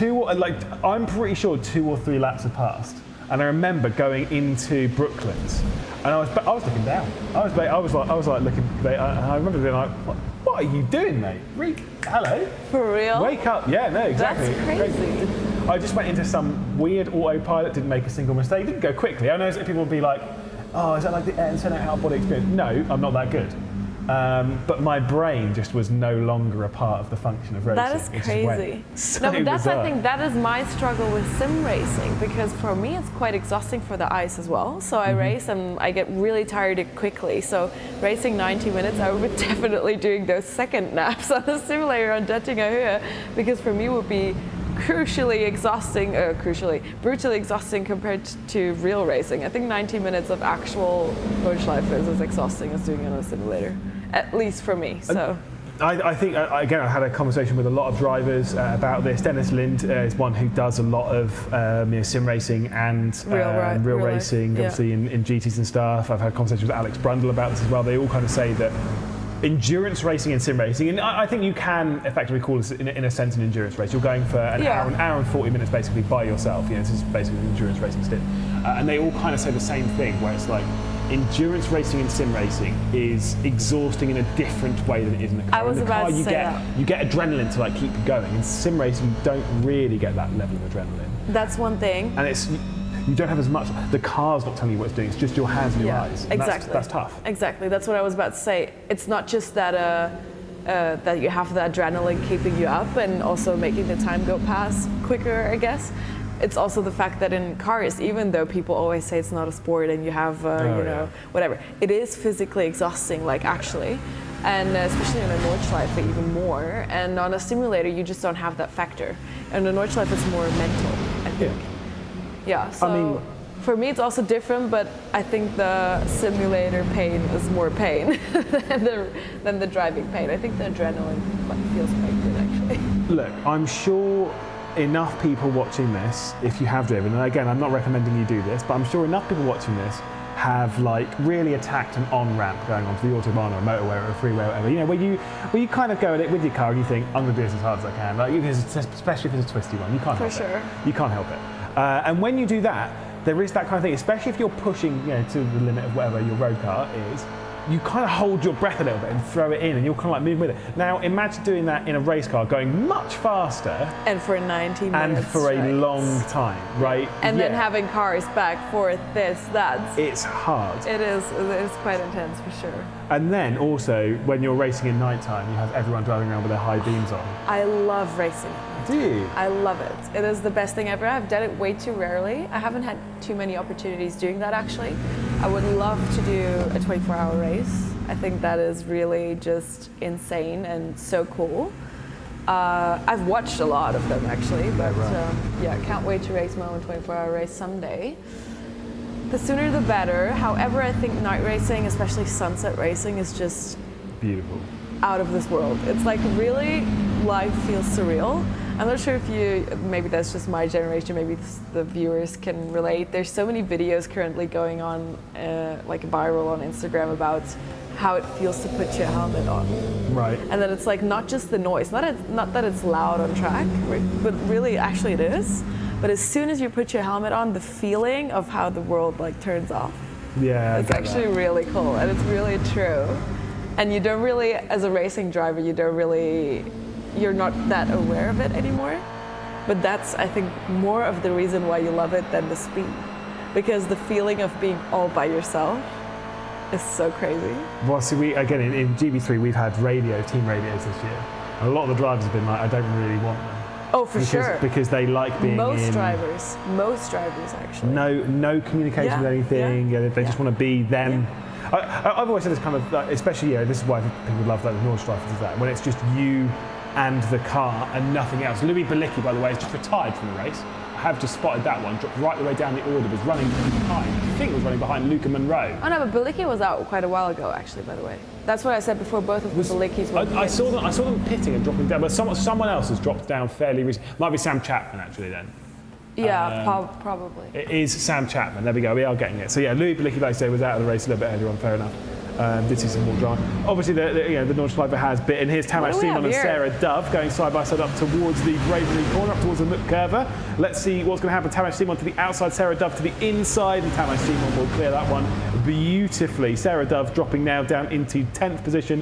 Nazadati is the one directly behind. This is obviously a fairly important battle because 9th position you get a prize, 10th position you get a prize, 11th position. You get nothing. And might I mention that on 10th position you can say I made it to the top 10, of the NGK NTK Esports Cup. Absolutely. That is quite, it sounds way cooler than saying, oh, I was 11th. Oh yeah. No, I've always gone by that methodology as we see. Honestly, I have zero favorites regarding that position, but I would just love for a woman to be in the top 10 for this championship. Yeah, for sure. So I'm just gonna, out of principle, I'm gonna root for Sarah. You're rooting for Sarah? Yeah. 100% Sarah Go Dove girl, fan. stay in top 10. And she's been doing really good so far, actually. I think she had a couple races this season where she managed to do top 10. Yeah. No, I think like. But that was like a highlight. So doing that on the finale is quite good, making a statement. Yeah, I've always said that there are positions which mean more in sim racing or in motorsport as well. Is that like personally, I'm not that bothered if I finish 9th or 10th. I care that I finished inside the top 10. Yeah, exactly. That's the more important bit. Same with the top 5. I don't really care if I finished 6th or 7th, but 5th is now a big big position. And the same with the podium. And then podium, obviously individual places. Very important. Well, podium, I'm like 2nd or 3rd. I still kind of look at it and be like, at least I'm on the podium. No, for me not. No, you're like for me, second. For me, 3rd again. Even though it's great to be on the podium, it's like the first of the losers. The losers. Oh, really? Yeah, fair enough. Fair enough. Honestly, I'm never that bothered if I'm 2nd or 3rd. And I don't have that first of the losers situation with being 10th. Actually, weirdly enough, because then it's like, okay, you're midfield, whatever. But top 3 is like, those are the top 3 drivers. I don't know why it's always, obviously I think socially seen, it's always the, bronze medal. Well, I kind of think of it as like positions that I remember finishing in. Like, I remember my first podium in sim racing. I remember my first top 10 in sim racing. I don't really remember my first time I finished 2nd place. I don't really remember it. But I do remember my first podium. Because it was an epic Well, race. exactly, yeah, that's true. That is true. That is true. I get you now. Back to the bump drafting train though inside this, but this is an important lap because I believe they'll all come into the pit lane this time by, or maybe even the next one. Well, I say they don't. If they've got the tank to do so, they don't necessarily have to pit this lap. And I think you would rather pit as late as possible because if you do pit now, you'll come out in the train around Nazadati, Luca Monroe. You'll come out in that kind of gap. I'm also not quite sure whether on iRacing you can pit on both pit entries. No, you can only pit just the one now. One pit just entry. the first one. Yeah. On the straight. Yeah, correct. So you'd come out Okay. of this final corner, you go So right. we'll see it quite soon now. Who's going to pit and who's not. But if they could make 6 laps, I think they would have pitted. Oh, No, they're not pitting. So they can. I think they can definitely do 6 laps. No one's pitting. but then why did nobody do an undercut? Because of the slipstream. I But actually then think- why did Thiba not do it? I think it's less because of the slipstream. I think it's more because of traffic. I think if you Oh, pit yeah. and you come out behind like this group, for example, it's really hard to work your way through No, this but group. you wouldn't. How long is a pit? 2 minutes? I actually don't know in this car. Normally, Yeah, but it's not going to be. They're not going to be that far. but even if it's a minute, and you drop back, or a minute, 2 minutes, you drop back into other cars. So you've got to be very careful with it. Here comes the move though. Nazadati works his way around Tamas Simon. So I don't know what's happened there. Sarah Dove's gone from 9th back down to 11th. They're all just battling 9th through 11th spot. Oh, no, one picking this. no. Now I get what you mean. I was just thinking because everyone's going to pit, you know. If everyone pits at the same time, it's no problem. Yeah. Yeah. But right now, I think they're all actually just focused on saving as much fuel. I don't know how long they'll be able to go to. You've got to remember, at the end of this lap, they'll have been going for basically an hour. I don't remember how big the fuel tank is in this car because, to be perfectly honest, it's not one that I've raced a whole. An and hour it's is not one quite that's- a long time. Yeah. It's 6 not laps one is a that's lot. endurance race much either. Like on iRacing, you don't see it in endurance race much. It's not common to see it do more than the sprint Yeah. races. Yeah, I can imagine. Well, I'm not sure. Maybe there's also slight differences between how many laps you could do in real life and iRacing. You know, maybe they Increase the fuel adjusted tank the Oh, here we go. capacity to make it a certain amount of laps. Well, we'll see if Tamas Simon can get past Nazadati here, going down into the Dunlop hairpin, and certainly does do so. Holds it up on the brakes, lovely moved. Cut back down to the inside from Adati, was unable to do so. One person has come into the pit lane, that is Luca Monroe. I wish I could have made that move. Hairpin That's nice. overtakes are just so nice. It's nice. The thing is, the braking zone for it, because the hairpin's so... You know what the best part is? It's quite quick. Brings it quite short. There is no banking. Well, there is a little bit of banking because it's like a little bit bent. Yeah. It's not like it goes downhill, but the corner is not downhill. Oh, look at this, by the way. Sorry. This is what I was about to point out. In the pit lane, there is a lot of people. Luca Monroe, who's just rolling off the pit lane now. David Christie, Mike Barber, Shimon Stuchko, then you've got Sapanen as well. So whilst we're talking about how long they can go on the pit lane, at the end of the 5th lap, quite a lot of the field from Mid-on. 30th back Yeah. have all come into the pit Yeah. lane. It's probably because what you said is right, because they're not worried about where they will end up. Yeah. They don't think they'll get stuck in traffic because behind them 2-3 minutes after there is not a big field where they could, you know, Yeah. get hung up. So yeah, I think you were right. We'll see the front part of the field come in this lap. I was going to say, it tells me they'll all be in surely at the end of this lap. Yeah, yeah, it can't be more. It can't be more. But this is when they just do the entire race on one tank of fuel, really quickly, and That would be wild. That would be wild. And to be fair, I would say it's impossible. But then I've commentated on enough people where I'm looking at and being like, they're not solid now, and then they don't, and I'm like, great. It actually happened in the Coach And they Dave forget, Academy. you mean? No, that's a me thing, which I know there's people in this that will be like, oh, haha, Lewis did that once. Yes, thank you. I did. We were in a 2-lap lead at Sebring, and I ran out of fuel.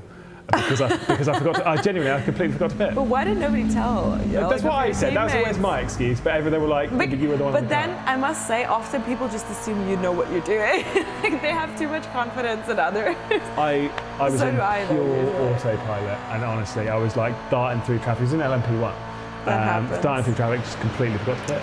I Ran can out of- relate to that though. You know Ran out what of my fuel. issue is? When I race and I don't have radio for some reason, which happens sometimes, Hmm. then they call you in from the straight. They pull out The pit the box, lollipop, the pit box for like pulling you in the next lap. I never see it. I never see it. I know it's a straight and I should be looking somewhere, but I never see it. Even though I specifically look for it, I'll pass it and I'll not come in. I don't do that on purpose. I don't know why. I just don't see it. I've never understood how you can see it. Tamas Simon, by the way, 11th position now, gone down from 9th to 11th spot, and is dropping back even further now, 1.4 seconds, 1.5 seconds off the back of Sarah Dove. So there might well been a bit of drama for Tamas Simon. Obviously drives for Veloce Vex, so is well versed in the world of taking part at a high level competition in the world of sim race, but there might have been a bit of a problem. Let's see what's happened to Tamas Simon. Out wide at Arenberg. Any contact with the barrier? No, he's able to bring it back onto the racetrack without any damage, so at least there is that, but obviously just lost a whole heap of time. That gap's 1.7 seconds to Sarah Dove. Well, we're halfway through the race and we're actually coming to an amount of laps that I did today, which I know is exhausting. So everything they do from now on is a lot. Let's just say it's a lot, because that is quite challenging to do that many laps on the Nordschleife, I can tell you from experience. Especially on sim racing, like I told you, just to connect the dots, I told you before, it's quite exhausting for me to not crash in a simulator, because I'm not that aware of, you know, my surroundings as I am in a real car. So doing 10 laps of Nordschleife without crashing once, I think I can do it. I think I could do it. I could be quick on a simulator, I think. But even though we know that real professional simulator, like sim drivers, are much, much faster than real racers. But I still think I could be quick on the Nordschleife on the sim.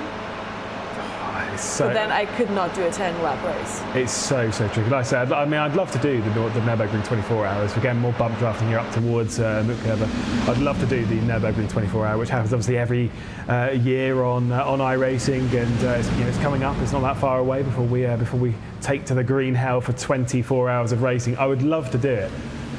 But my brain, I don't think it. Also, because you don't have as much traffic as in real life, and I maintain that with endurance racing, the thing that keeps you awake is navigating traffic. Yeah. Because you don't have more than in real life around here. You won't have more than. I wouldn't love a 24-hour sim race on Nordschleife. Yeah.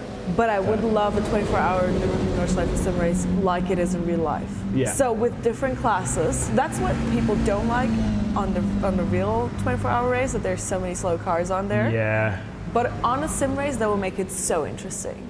Yeah, no, I agree. And then there could be good drivers just choosing to take the slower car. That would be also really cool.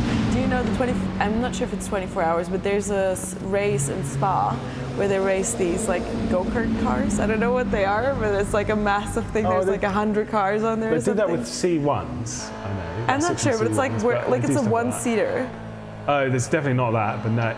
No, it's hilarious. And if they put like that kind of cars, which are quite quick, but like tiny shit boxes, they put those in a 24-hour sim race, that would be amazing. That would be. That would be hilarious. It'd be pretty good fun. Because it would be entertaining for the viewers. It would keep people up 24 hours. And it would make it exciting for the racing drivers. I can hammer home, your point of drivers don't like it in real life, because I remember talking again to Dennis Lind, who's a good friend of mine. Yeah. And he told me years ago, I will never race the Nürburgring 24 hours. What? Do it. He said he will never do it because of that. Because I think what I said it was because of the big win, which is the thing that I still maintain. I agree. I think there was more reasons to it, but I think that was sort of a part of it. Well, I must say, even though I only did like 2 or 3 races so far on the Nordschleife, there are some crazy situations where you think, how can a professional racing driver do that? This, like, how do they overtake you that close and like shunt it? Like, just because it's a 4-hour race, like just relax, like overtake it like properly. So I get his point. That's the hypocrisy is that he did it last year. Yeah, but Which it could never be that bad for me not to race on the Nordschleife, to be honest. Because there's way more cool experiences than that ones.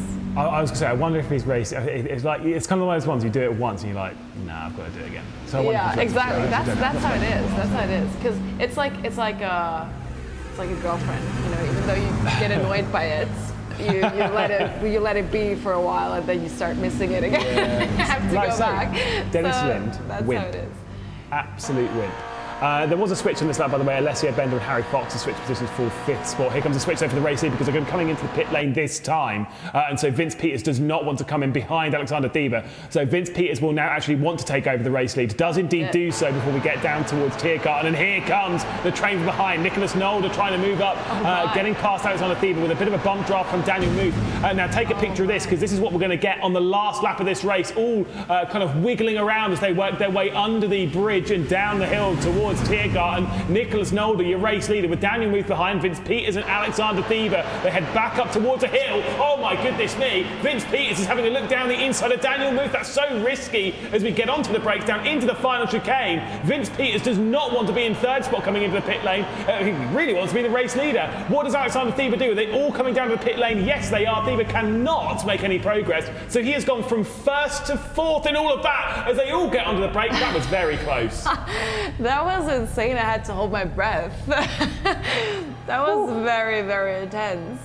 Are they an autopilot in the box or not? No, so they're driving at the moment, but there's no contact outside of the fast lane. So they can drive through each other as long as they're not in the fast lane, which is why you see them drive through other cars and all this, so that's fine.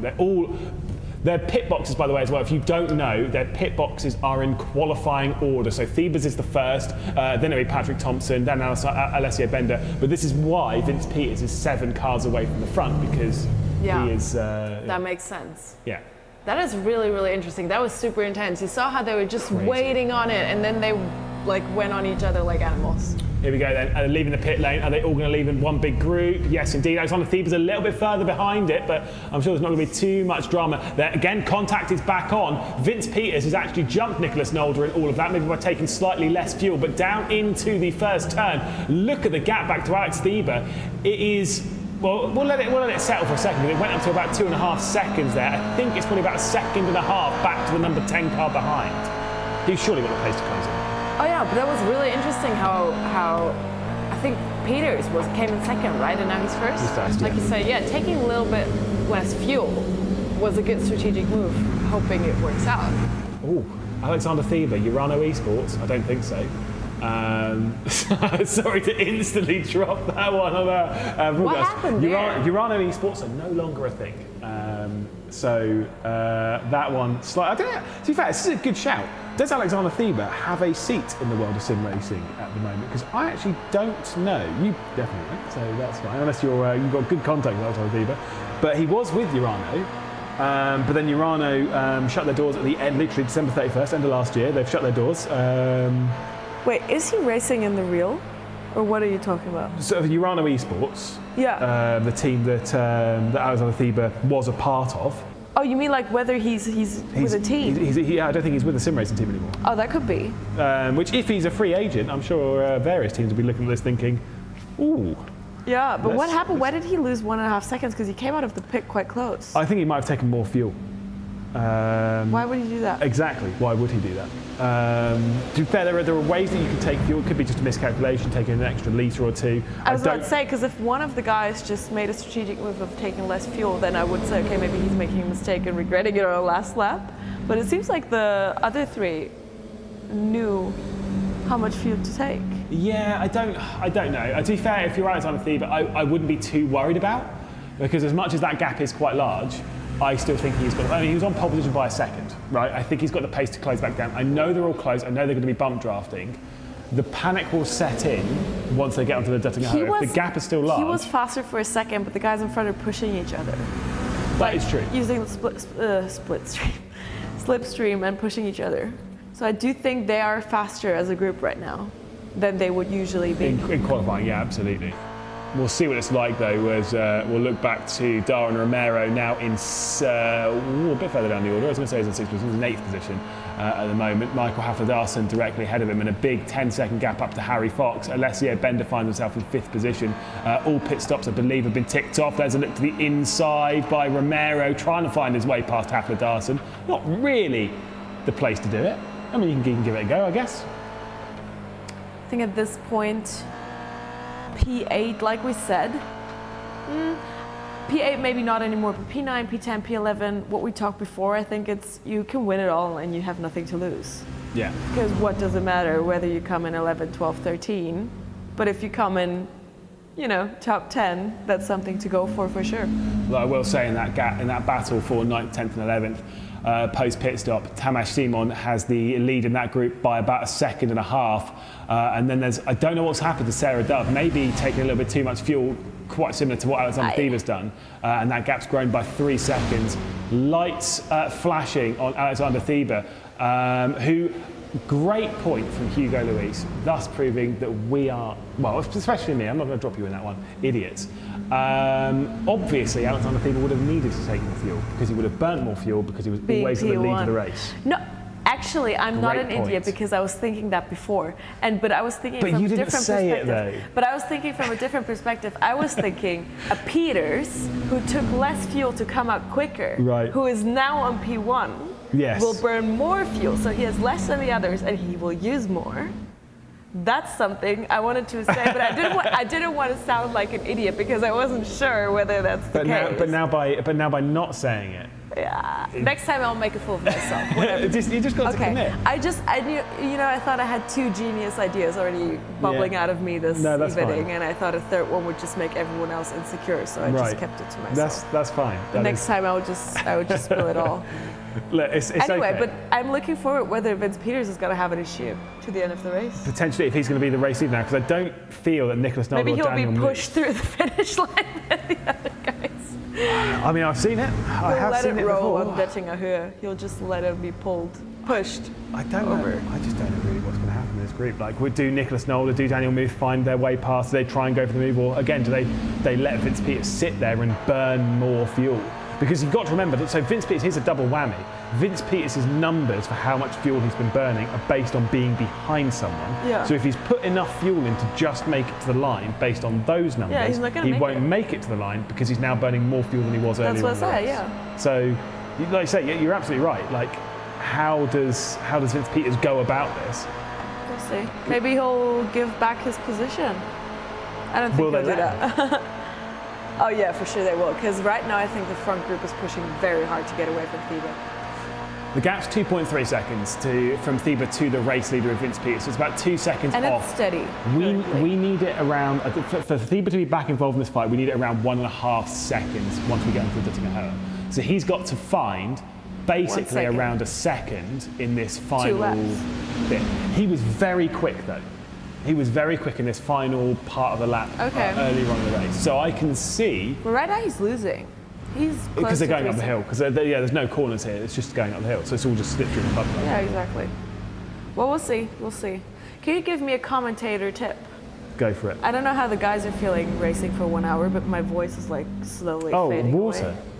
Yeah, really? But I feel like water dries out my throat. Oh, I don't know. I just said commit. something. I did get told by a commentator friend of mine, Ewan O'Leary, when we were commentating in Munich last year. He said, "I don't understand how you don't drink that much water because I Yeah. don't. I really don't. I don't drink that much water either, but I feel like on that's broadcast. yeah. water." Because my voice, I had that last stream as well. After a while, you hear how, raspy it gets. yeah, raspy again. Yeah. It hurts also. I see. The thing is, I'm used to doing endurance racing and stuff where you just sit down and talk for 6 hours and just commit. I always have this.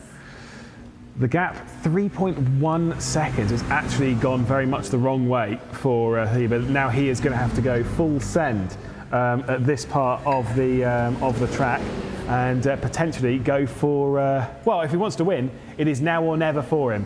Let's see what's going to happen. Nicholas Nolde slightly offline, going down into towards YouTube corner. Obviously, it's not going to matter too much. It's not coming down. It really isn't coming down for Alexander Thieber. He's not able to really close it, and it needs to be now or never, because by the time they go back out into the Dezember again, they're going to be able to build that gap once more. I don't want to be that guy, but I think Alexander Thieber might well be out of the win here. And we're talking about those top 3 prizes: the Bavarian Simtech wheel for the winner, the NGK branded Taylor rig, and of course the Avtech Racing LED screen. All going between Vince Peters, Nicholas Nolde, and Daniel Muth. Well, I don't want to be a Crazy. hater, but I must say, for the spectators and for the sake of the championship, that will be a big turn. Not even making it on the podium for the championship. The driver who has won at every single circuit we've been to this season But may not not the win finale. in the season finale. That would be crazy, actually. And have they got a bit of lap traffic up ahead? They do have. I don't know who that is, but they do indeed have a bit of lap traffic up ahead. We'll ride up Dezember. I don't think it's going to be. I was going to say, I believe it might be Sam Chapman, so I believe they'll be able to clear it fairly quickly on the Dezember, if not even on the start-finish straight. I don't Yeah, think for it's sure. strong. Because the thing is, at that point, when you're 9 minutes down on the race lead, you're so far away from everyone else, you're not really bothered about the position. He's not going to bother and say they're right up his rear wing at the beginning of Döttinger, who I think even Thibaut will have no issue. Yeah, indeed. So there you go. Also, you can see there's a lot of damage on the front end of Chapman's car as well. So there's that to be added into. I can't imagine the straight line speed. It's cool that you can see it, you know. The damage? Yeah. Yeah. Sometimes it's hidden damage, so the drivers are struggling, but you can't really see from the outside. Instantly though, I've seen the front end damaged on many race cars, mostly the ones I've been driving, and so I know exactly what it looks like. Thibaut's gap's now 3 seconds, so Alexander Thibaut fans, well, rule him out. I think he is no longer a part of this. 3 laps left to go in the season finale here, and we'll see this battle between Vince Peters, Nicholas Nolder and Daniel Muth. Who do you think is in the best position right now? Okay, actually, let me change that question up a little bit. Going on to the final lap, onto the Döttinger Höhe, on that last lap, what position do you want to be in? Okay, that's an interesting question. Honestly, anywhere but P1. Right. I think 2 and 3 have both equally good chances.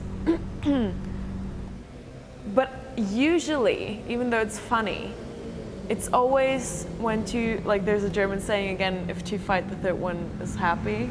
Like I do think usually it's P2 trying to overtake P1, and then meanwhile P3 just sends it outside.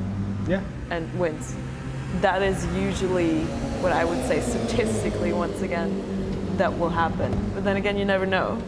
Do you remember though when they came into the pit lane, Vince Peters went from second to first to third, and then still had a look for second place going down into Tiergarten. So, and he backed out there a little bit. Yeah. Well, no, he did take over second position actually, never mind. But the thing is, even if you're the race leader coming onto it, my point was that if you're the leader, Vince Peters in this, if you lose the position early enough in the Döttinger, you actually pick up the slipstream and then can go on the attack into that final chicane. So sometimes there is also that to deal with. Well, it's very interesting. That's what I'm saying. It really depends how far they're going to push it. Yeah. Like if they do it at the end of the straight, then it's different as to if they start early, you know.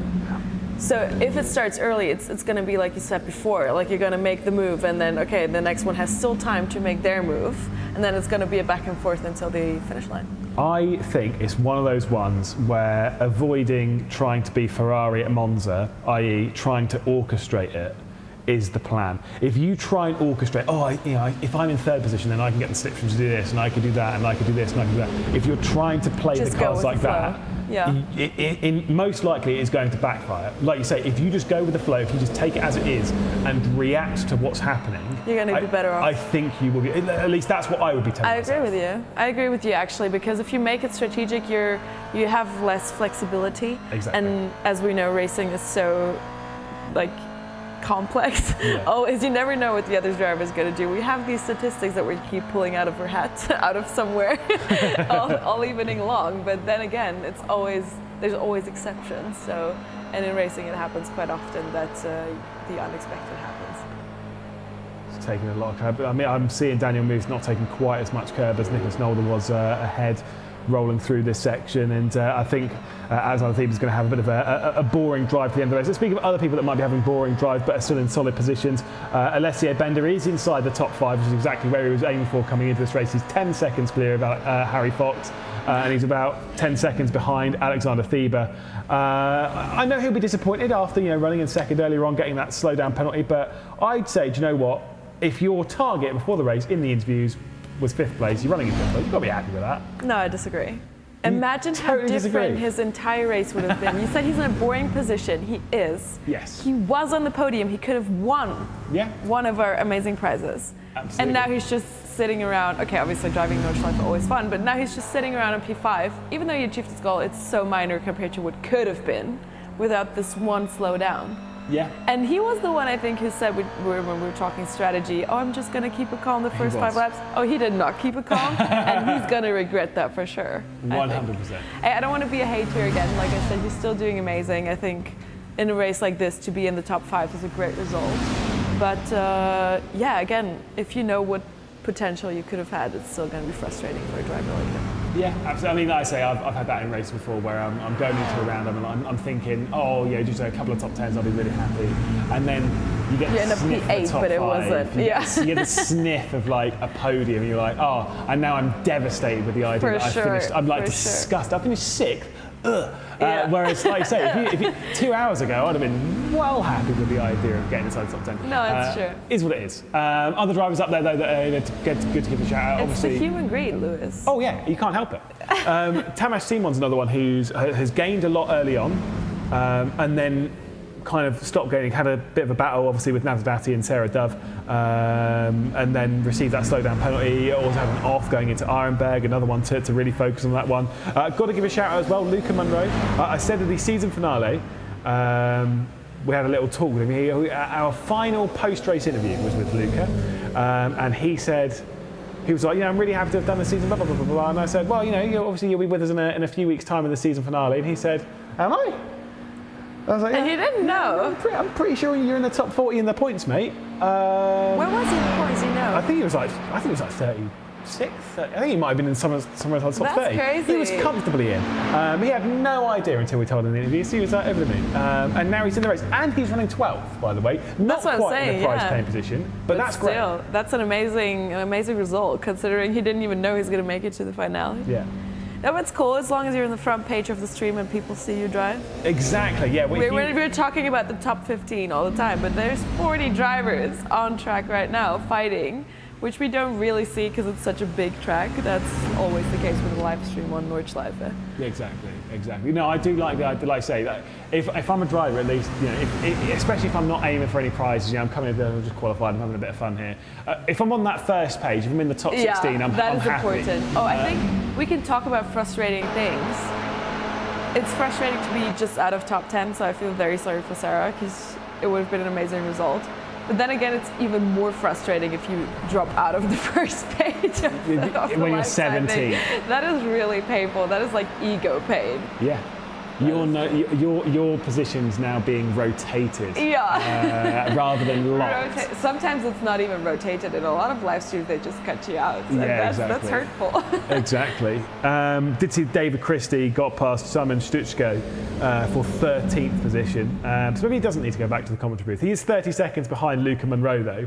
So there is at least that. And we do have this battle still for second position. Nicholas Nolder slightly offline going through the steel stretcher there and just opening the door potentially for Daniel Miz to come through. But the gap's growing half a second for the race lead. A little bit high on the exit of the carousel. You were a bit high on entry on your lap earlier. Yeah, I was talking Just wanted to point that out. Since, again...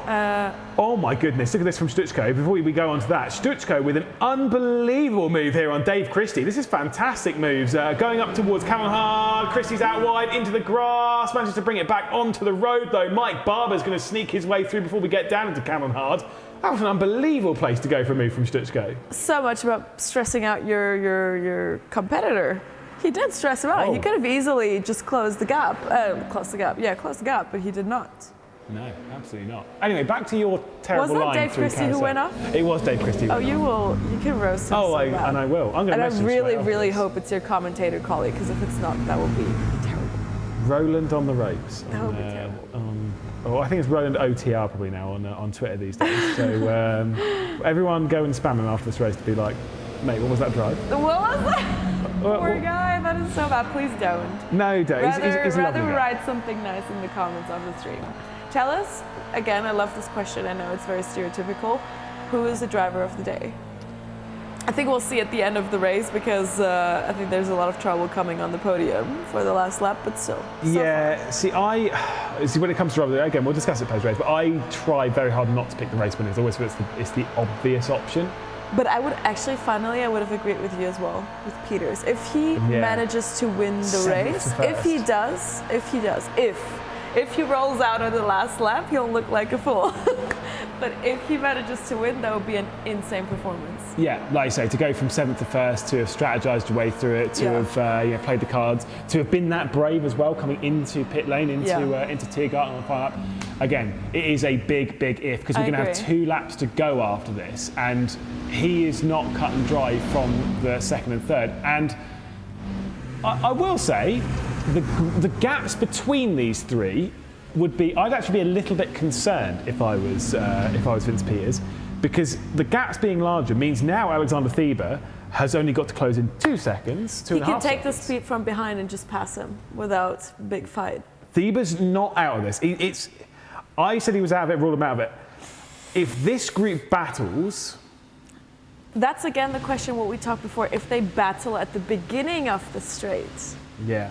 at the Duttinger Höhe, as soon as they come onto it, then Thieber has a chance. If they save it for the end of it and the finish line, then I don't think he does. Well, we'll see how the gap develops over the next lap. He has still one more lap to go. But the thing is, again... Wait, but one question. Yes? It is 10th lap finish, right? 10th lap is finished, so we've got 2 laps after this one. Yeah. So we're about to finish lap 8. Then obviously we do have lap 10. 2 full laps. Okay. Yes, it's not counting the complete. So we have one more. I think we should start debating on Thieber's potential on the next straight. The next time, When the we next see time we the come to gap, start finish. yeah, because that is the relevant situation. It really depends how much pace he can pull out. Yeah. Obviously, we have the fuel topic. He might be quicker, but he has no slipstream and he has more fuel. Is anyone going to run out of fuel here in the final? That parts is of really. this? I'm there. If they do, I'll scream. Surely not. If they do, I'll scream. So everybody beware. I'll make sure. Alessio Bender into the pit lane. What has happened? Has Alessio Bender gone short on fuel? The number 11 car has returned to pit lane after qualifying in 3rd spot. What if he's going for fastest lap? I don't know how long he can. Well, I mean, to be fair, I will say He to has that nothing point, from being P5. He wins. exactly. He wins It's a the same VRS price. subscription for fastest lap. It is exactly the same prize. From 4th to 10th, you still get the NGK NTK goodie bag. So Yeah. whether you're in 4th or you're in 10th, you get And the you same get thing. an additional VRS subscription if you do fastest if you get lap. the fastest lap. So maybe that's what he's going for. Maybe. Again, just a genius random thought that I had. The thing is, if he does it, he's got to make Because sure it would that... be weird to run out of fuel 2 laps before. So weird, yeah. I think you're absolutely spot on. The thing is, he's got to make sure that on this lap, he doesn't overcook his tyres and doesn't close in too much to Darwin Romero. He needs to keep himself for like 10 seconds or so.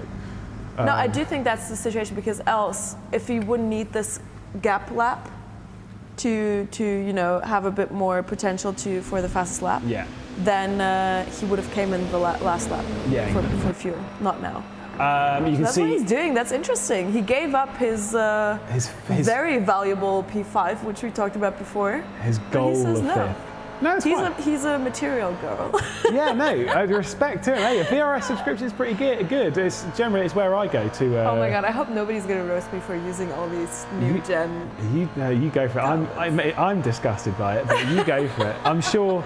To be fair, I'm most of the people here in the Race Spot HQ I think it's hilarious. might be disgusted as well. It's hilarious. Then again, I did once get told by a driver, in my first year doing GB3, I got told to sneak a load of things onto the broadcast.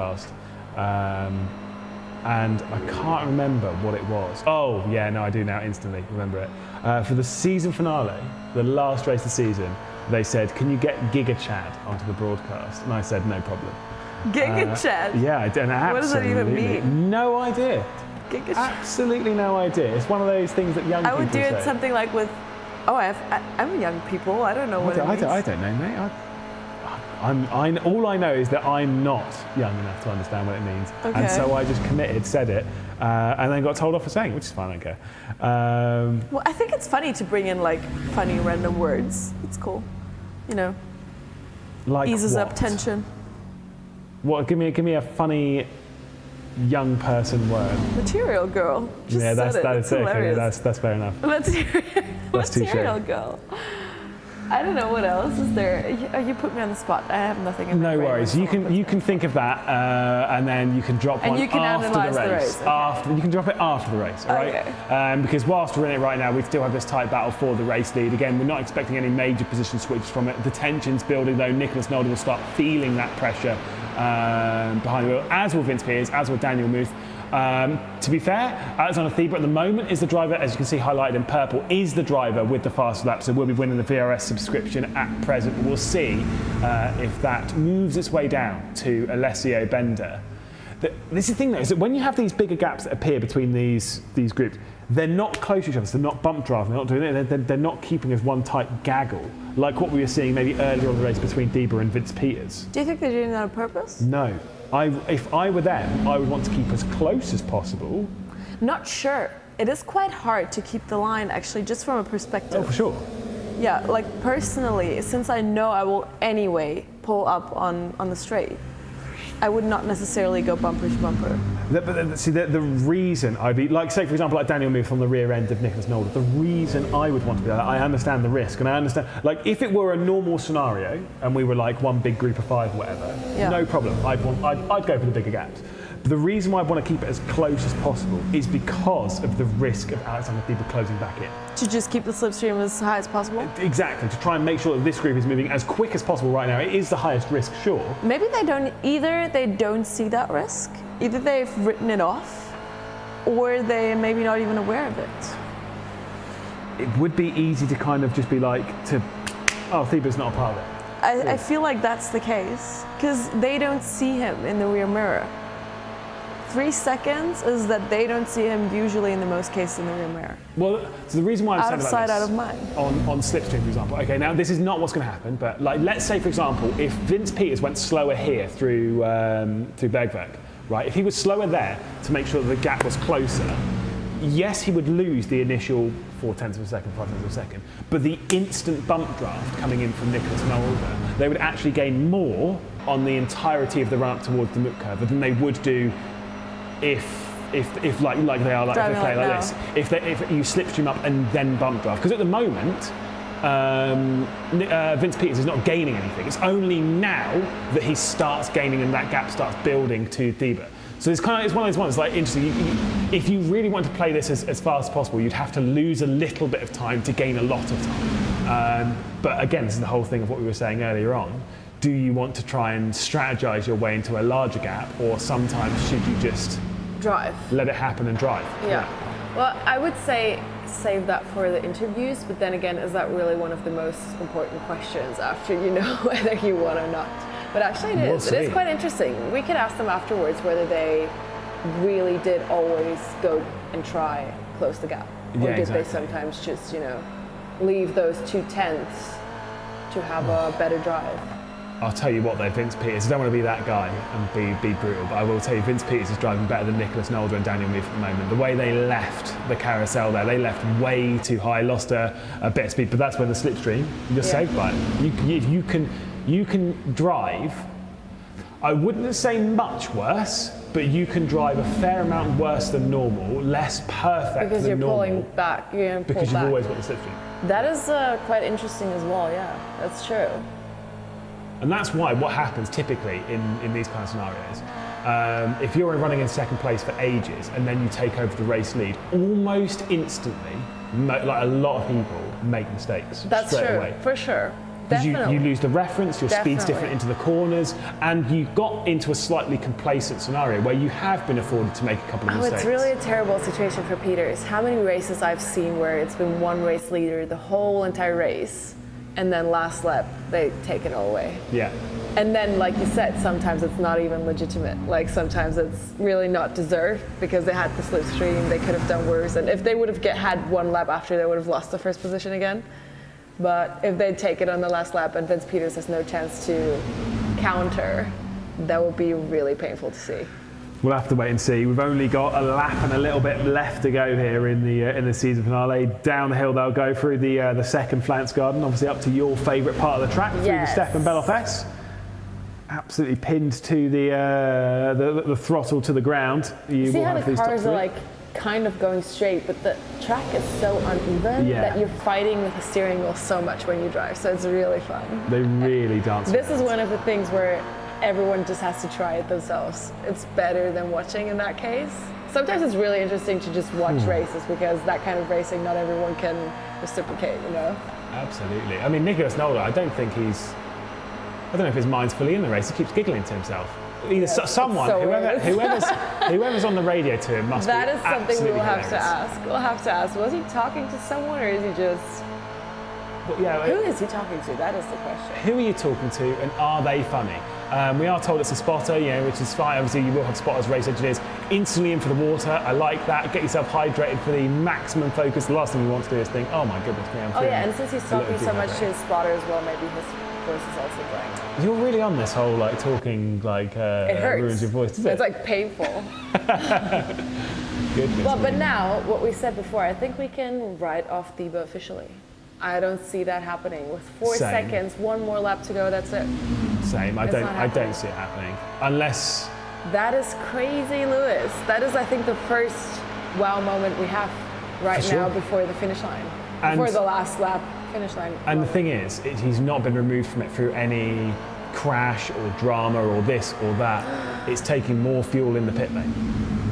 It's by sitting as the But race imagine leader now, taking more last fuel. lap, they don't only have like a position scramble, but they actually crash.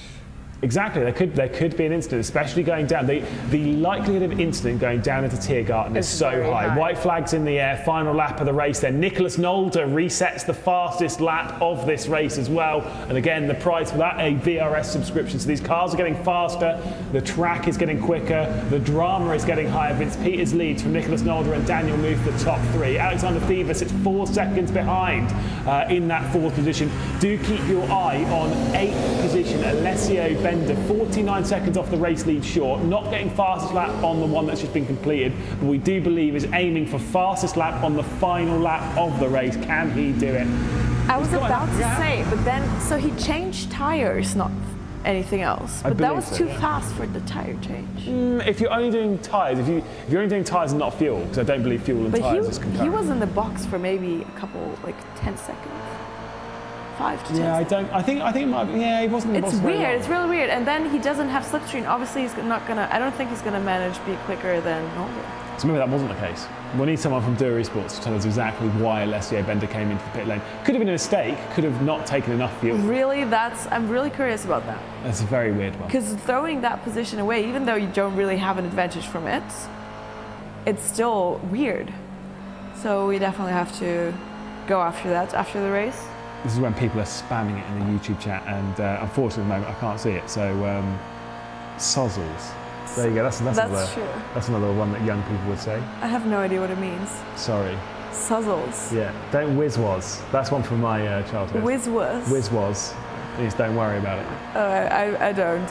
No. Sounds terrible. Fantastic. If you don't like Material Girl, I don't like whizzes. I'm petty like that.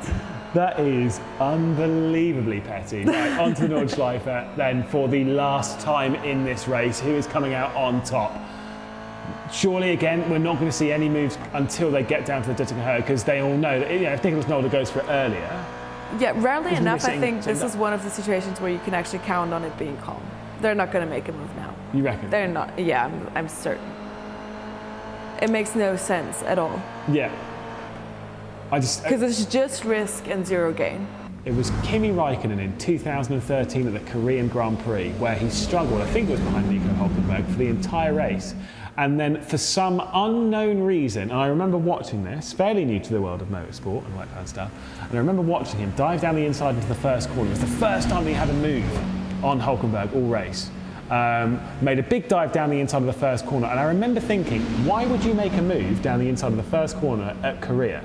Because it's immediately followed by an enormous straight with DRS, and guess what happened? Nico Hülkenberg came straight back through. And it's the same thing here. If you make a move for the race lead now, what's the point? Because Exactly. the biggest straight and the biggest overtaking opportunity on the Are circuit still coming up. is the final Yeah. bit. Exactly. No, it makes zero sense. I think they'll definitely stay like that. They have no threat from Thibaut, so there's no reason whatsoever. I think we can enjoy, actually, we can enjoy this last lap after a very long season, no? A very long season indeed. It's been a long season, and this is the last lap.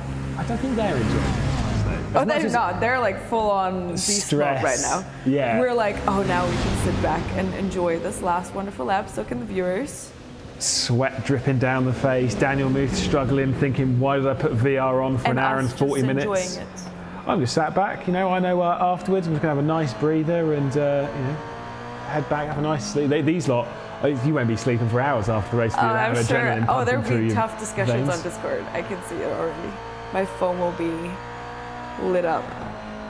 Lit is another word. Lit is another one. See, that's one that I do actually know. That's lit. Fine. No cap. No cap. That's hilarious. Thank you. No I do cap. know the young speak. No cap is funny. You should use that more often. No cap fits perfectly. Just say something very risky and they go, yeah, no cap. Yeah, but the thing is, when I say things like no cap, everyone's like, did he just say no cap? Is that real? I want to look at chat after this, and all I want to see is the big no sign, the circle with a line through it, and then just a cap. That's all I want to see. Oh, also, wait, that's so random. Is Daniel Muth driving with a stick shift? He's driving with a stick It's not. shift. I don't think it's H-pan. No, it's stick sequential, I think. Are you sure it doesn't look sequential? I would like to see him go up the hill. I'm pretty sure he pulled it back twice. That's major. It's interesting. I've never driven. It's so much faster to drive with a sequential. I've never driven with a stick sequential. I'm not sure if it's real stick sequential. But it looked weird because he was holding the stick for too long for it to be sequential. Again, we'll have to ask Hugo Luis to pull him up again, and we'll have to see. Not only to put him up, Let's I think see. we'll ask him after as well. So he's about to change gear now. Pulls towards. See, he pulls back to the middle. Stick sequential. Yeah. Okay. I know. Still, things. but he has pedals on the steering wheel. Yeah, but then there's a whole thing with stick sequentials. It's just cool. It's just cool. It is cool. He looks cool though with his glasses and the stick sequential. He looks like a proper. Looks so good. Also, look at the enormous handbrake. Obviously, this is a man that does a bit of rally. I nearly or laughed. rallycross. I just wanted to say he's a proper G. He's a proper Yeah, G. because I've heard that word so often recently. Nice. Yeah. Nice. I don't use it usually. Am I not a proper G? I don't even know what G means, to be honest. I just heard it so often. I know it's something cool. No, fair enough. It's someone cool, proper G. We are not proper G's in the comedy booth here. Oh my goodness me, Daniel Muth going out a little bit wide as they work their way up towards the steel Strecker now. Right, into the final part of the Nordschleife. Let's see what's going to happen in this fight. Let's see this build up to quite a crescendo. Vince Peters leads, Nicholas Nolder, Daniel Muth. Again, we're still not expecting many dramas, but the thing is, this is where the highest likelihood of mistake happens, like that one from Vince Peters, who's run straight out wide in the carousel. He's overcommitted. Could that be tactical? No. Could it? I think it might coming be. up with all the conspiracy. I think there might be some tactics in there. Overdrive, because the thing is, there's no other way that you're going to move yourself back to third position now. If he overcommits, Maybe. drops back to third, now he's at the rear of the train. He seems fucking cool about it. Look at him. He seems unbothered. He seems absolutely fine about this. Yeah, seems like it. Vince Peters. Seems like it. But now again, the gap. Oh, this is going to be very, very interesting. Could this be a big turning point? I mean, Nicholas Nolder, our race leader, I think your point is right. Are the gaps too large now? Half a second for Daniel Muth, a second back to Vince Peters, 2 seconds back to Alexander Thiebert, who will probably get a couple of little bits of slipstream from. I still think Thiebert's out of it. How interesting, though. I'm very, very curious whether that was on purpose. He doesn't seem that flustered. He seems too fine. Yeah, he seems too fine. He would be upset if that wasn't on purpose. He seems in the mode. Well, hopefully we'll be able to. And it's early enough for him to expect gaps, which he can still close up. Yeah. We'll have to talk to him post-race. Hopefully he finishes at least in the top 3. We are going to interview the top 3 after this, of course. Those that are 3 that are getting our main stay of prizes. As you can see what's going to happen in this battle. I don't know who's going to come out on top of all this. We're about to come out onto the Duttinger Hoa. Okay, if Peters actually pulls this off, then we know the driver of the day for sure. Who wins this race? Who? You're asking me again? Who wins this race right now? Look at how much. I'm going for Peters. pushing. Who wins? You think Peters? YOLO. I'm going for Peters. YOLO, you're going for Peters. I would go for Peters as well, but I can't do that. You're very YOLO as well. I'm going to go Daniel Muth. I think VR power is the way forward. Let's see. Final lap, final time onto the Dezember. Now the slipstream is going to build. Let's see the bump drafting coming in from Vince Peters, already trying to push Daniel Muth up to the back of Nicholas Nolder before he will then try and find his way past. There is going to be a big sitting duck for Nolder, the current race leader. Well, now that is Daniel Muth. Up the hill they'll start to go towards the bridge, of course, towards Antonsbusch, and that final section at Tiergarten. No look from Vince Peters at the moment. Lights flashing once more from Alexander Thieber. Obviously, he is most certainly out of this battle. Can Nicholas Nolder come back into the fight as the top two go side by side? Big smile for Vince Peters. They go under the bridge and start dropping down the hill. 0.2 of a second is third place of Nicholas Nolder. Side by side for the race lead. Daniel Muth over to the right-hand side of the race circuit. Vince Peters onto the left. They head their way into the braking zone. It's Tiergarten. Bit of a squeeze there coming in from Vince Peters as Daniel Muth is throwing everything at this into the final complex. And Daniel Muth might have overcooked it into the final corner. Almost got to the arrow to the barrier as Nicholas Nolder's going to go for the up and under, trying to take over the race lead. Daniel Muth, I think, might just do it. There's going to be hundreds between them as they cross the line. It is Daniel Muth on top here in the season finale of the NGK NTK Esports Cup. He is victorious at the Nürburgring. Nicholas Nolder behind, Vince Peters and Alexander Thieber top four. But what a battle coming down into Tiergarten on the final lap. That was so tense. I'm speechless. That was so intense. He's very happy, isn't he? And rightfully so. What a way to have done it as well. Oh my. I thought he completely overcooked it. I thought he was into the barrier. I thought Nicholas Nolder was going to win that race. No, he was full on secure. That's crazy. But oh my. I'm really sad though because Peters did the right thing. You saw how Nolder suffered being on P1. Yeah. Didn't work out. Came in P3 and Peters knew that was coming for him. Okay, here's the thing though, if it was intentional. It was. You're so right about that. You're so right about If it was intentional, as we all know, he would have said, if he'd have won, he would have said it was intentional. I wonder though if, as we see the replay of the moment of I think he'll say. You think he'll say it? Yeah, fair enough. Talk me through this. Talk me through what is going through the head of Vince Peters. Okay, so this is obvious, right? He thinks he's got it full under control. I think the only thing that's going to happen after is that Daniel stays on his line because he thought he can squeeze him out. Peters thought he can squeeze him out, but he can't. Well, let's see it here. So they're going to go up towards Antonsbusch here, and of course where the bridge he thinks he's won it. Now he thinks he's won it. Pulls it back over to the left-hand side. But Takes look a lot at Daniel. Even though he's behind, he doesn't. He keeps the line. He full push, late braking, full push, doesn't give up. Now he has the inside. But then this bit here, look, there's contact between them here. They just brush into each other. No, but fair enough. Daniel's in the right. Oh yeah. All good. I kind of wonder because Vince Peters did that, and again, the drag race towards the line there. Vince Peters and all of that, I've got to say, he knew about the move from earlier on because he gave it a good go. He went to the right side going into the pit stops and made it on mistake. Either way, we'll look at the very, very provisional results from this race. Just 0.04 of a second separating the top two. Daniel Muth, Nicholas Nolder, and then 0.2 of a second separating the top three. To be fair, Vince Peters only a little bit behind. Then we wait a second and a bit back to Alexander Thieber.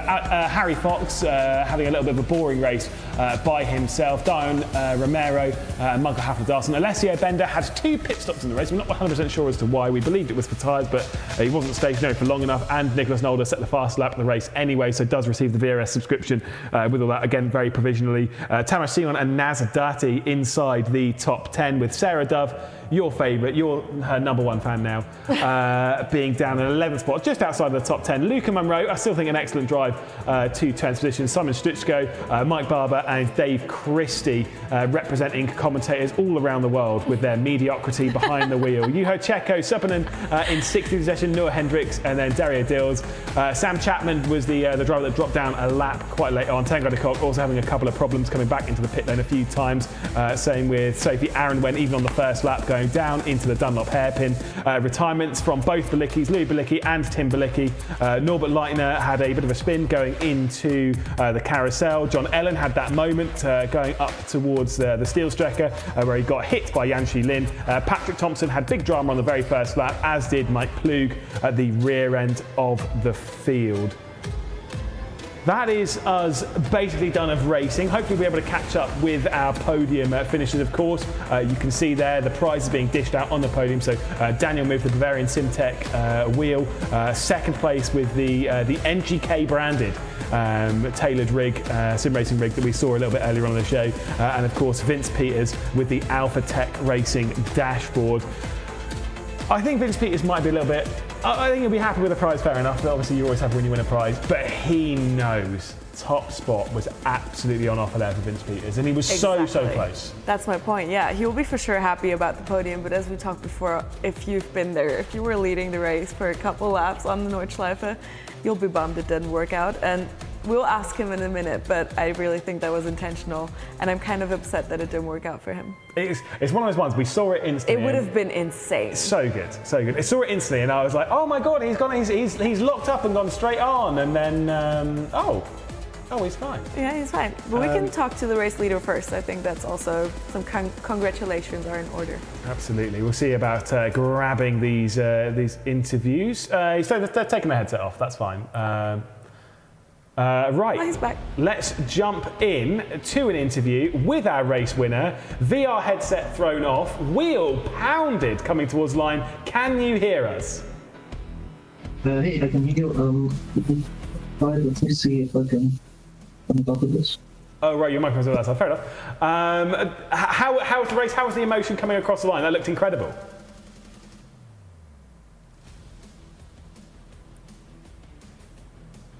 Oh. Here we go. Yeah, sorry guys. Oh, there we go. Now he's okay. It's fine. It's fine. Yeah. You're all right. How was that one for you? I mean, like the emotion must have been incredible coming across the line. Obviously, taking the lead going into the carousel and taking the victory. Yeah, that was a crazy race. I didn't expect that to win, honestly. I felt like the other guys were a little bit faster, but yeah, the thing with the Toyota is like the draft is so strong that even if you're a little bit slower, then you can still fight at the beginning. Now, racing with VR, I've seen a lot of drivers race with VR, particularly in the last sort of 3 or 4 months. What's that like? Because that seems, when I've tried it, it gets a little bit too sweaty on the face. You've done an hour and 40 minutes around the Nordschleife with it and done remarkably well. Oh yeah, it's definitely a little bit more exhausting, but the immersion is like nothing quite like on the monitor. So yeah, if I couldn't race in VR, I wouldn't sim race at all. We see you're still using an older kind of steering wheel for your racing.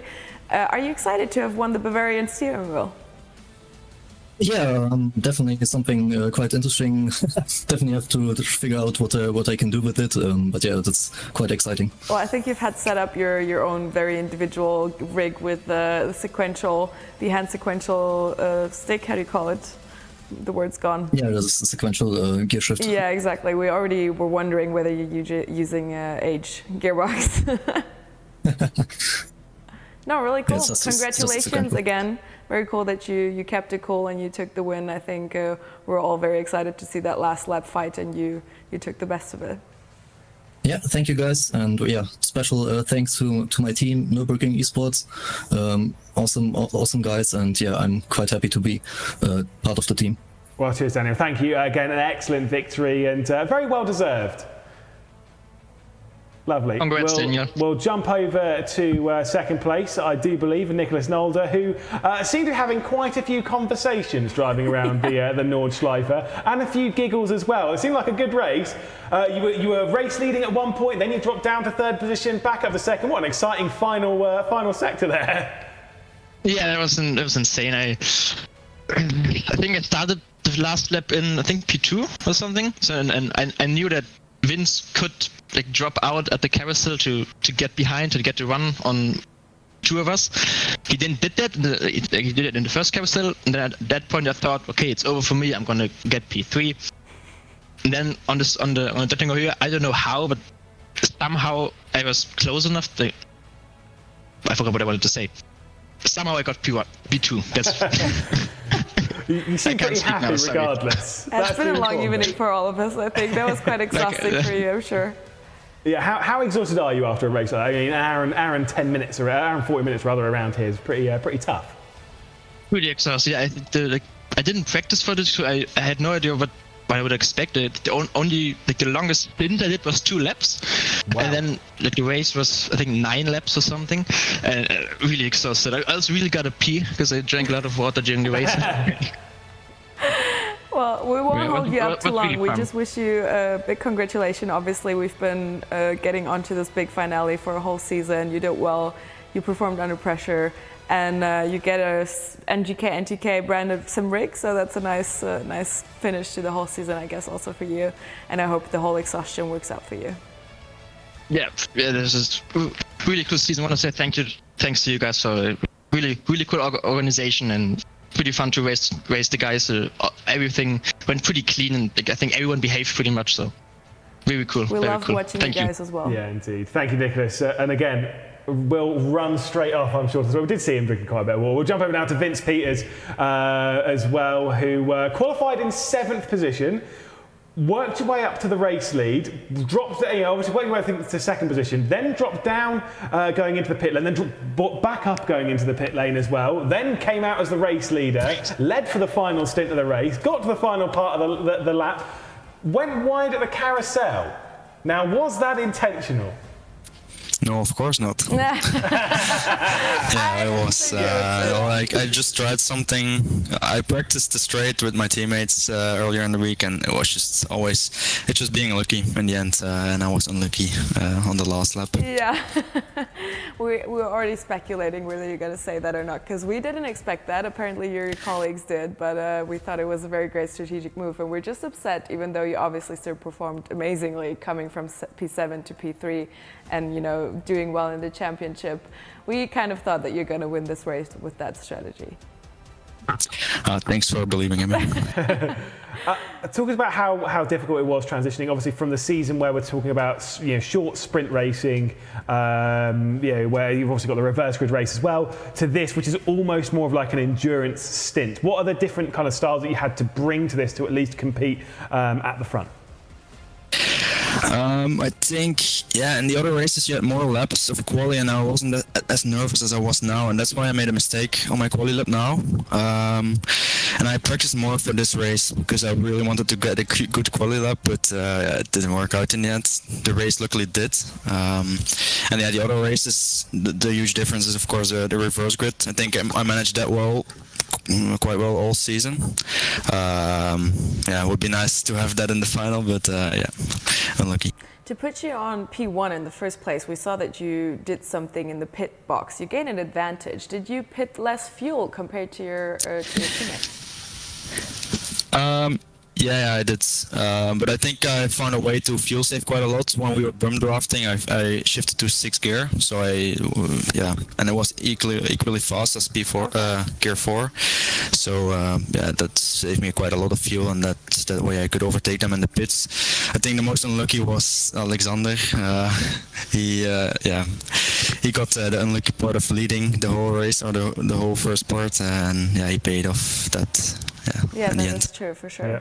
Well, Vince, mate, you've been excellent throughout the season, excellent here at the season finale. Sadly, you can't, just a little short of the victory by only 0.2 of a second. But hey, do you know what? It was exciting. I hope you're happy as well. We certainly have been entertained here.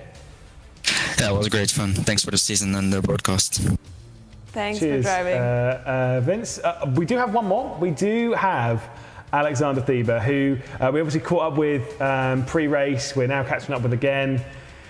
How are you feeling now? Obviously, I'm sure you had a few laps to kind of accept the positions post pit stop.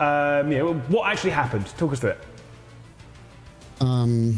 Basically that's the thing with the Nürburgring Nordschleife, or with any track in general. If you are the leader, you're basically the loser at the end, because everyone else behind you can save a lot of fuel, way more. So I had to refuel. Even though I was trying to save quite some fuel, I still had to refuel more than everyone else, and that cost me at the end the draft. And when you're out of the draft and you have a pack of 2 or 3 guys pushing each other further away, I did everything I could. A few of these last laps were masterpieces, and I still had no chance to win. But it is how it is, so congratulations to the others.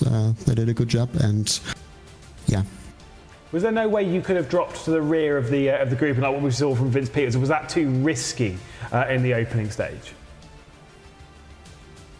It was. In the end, I should have let someone else by. That actually, I think that would have made a difference. And everything else, was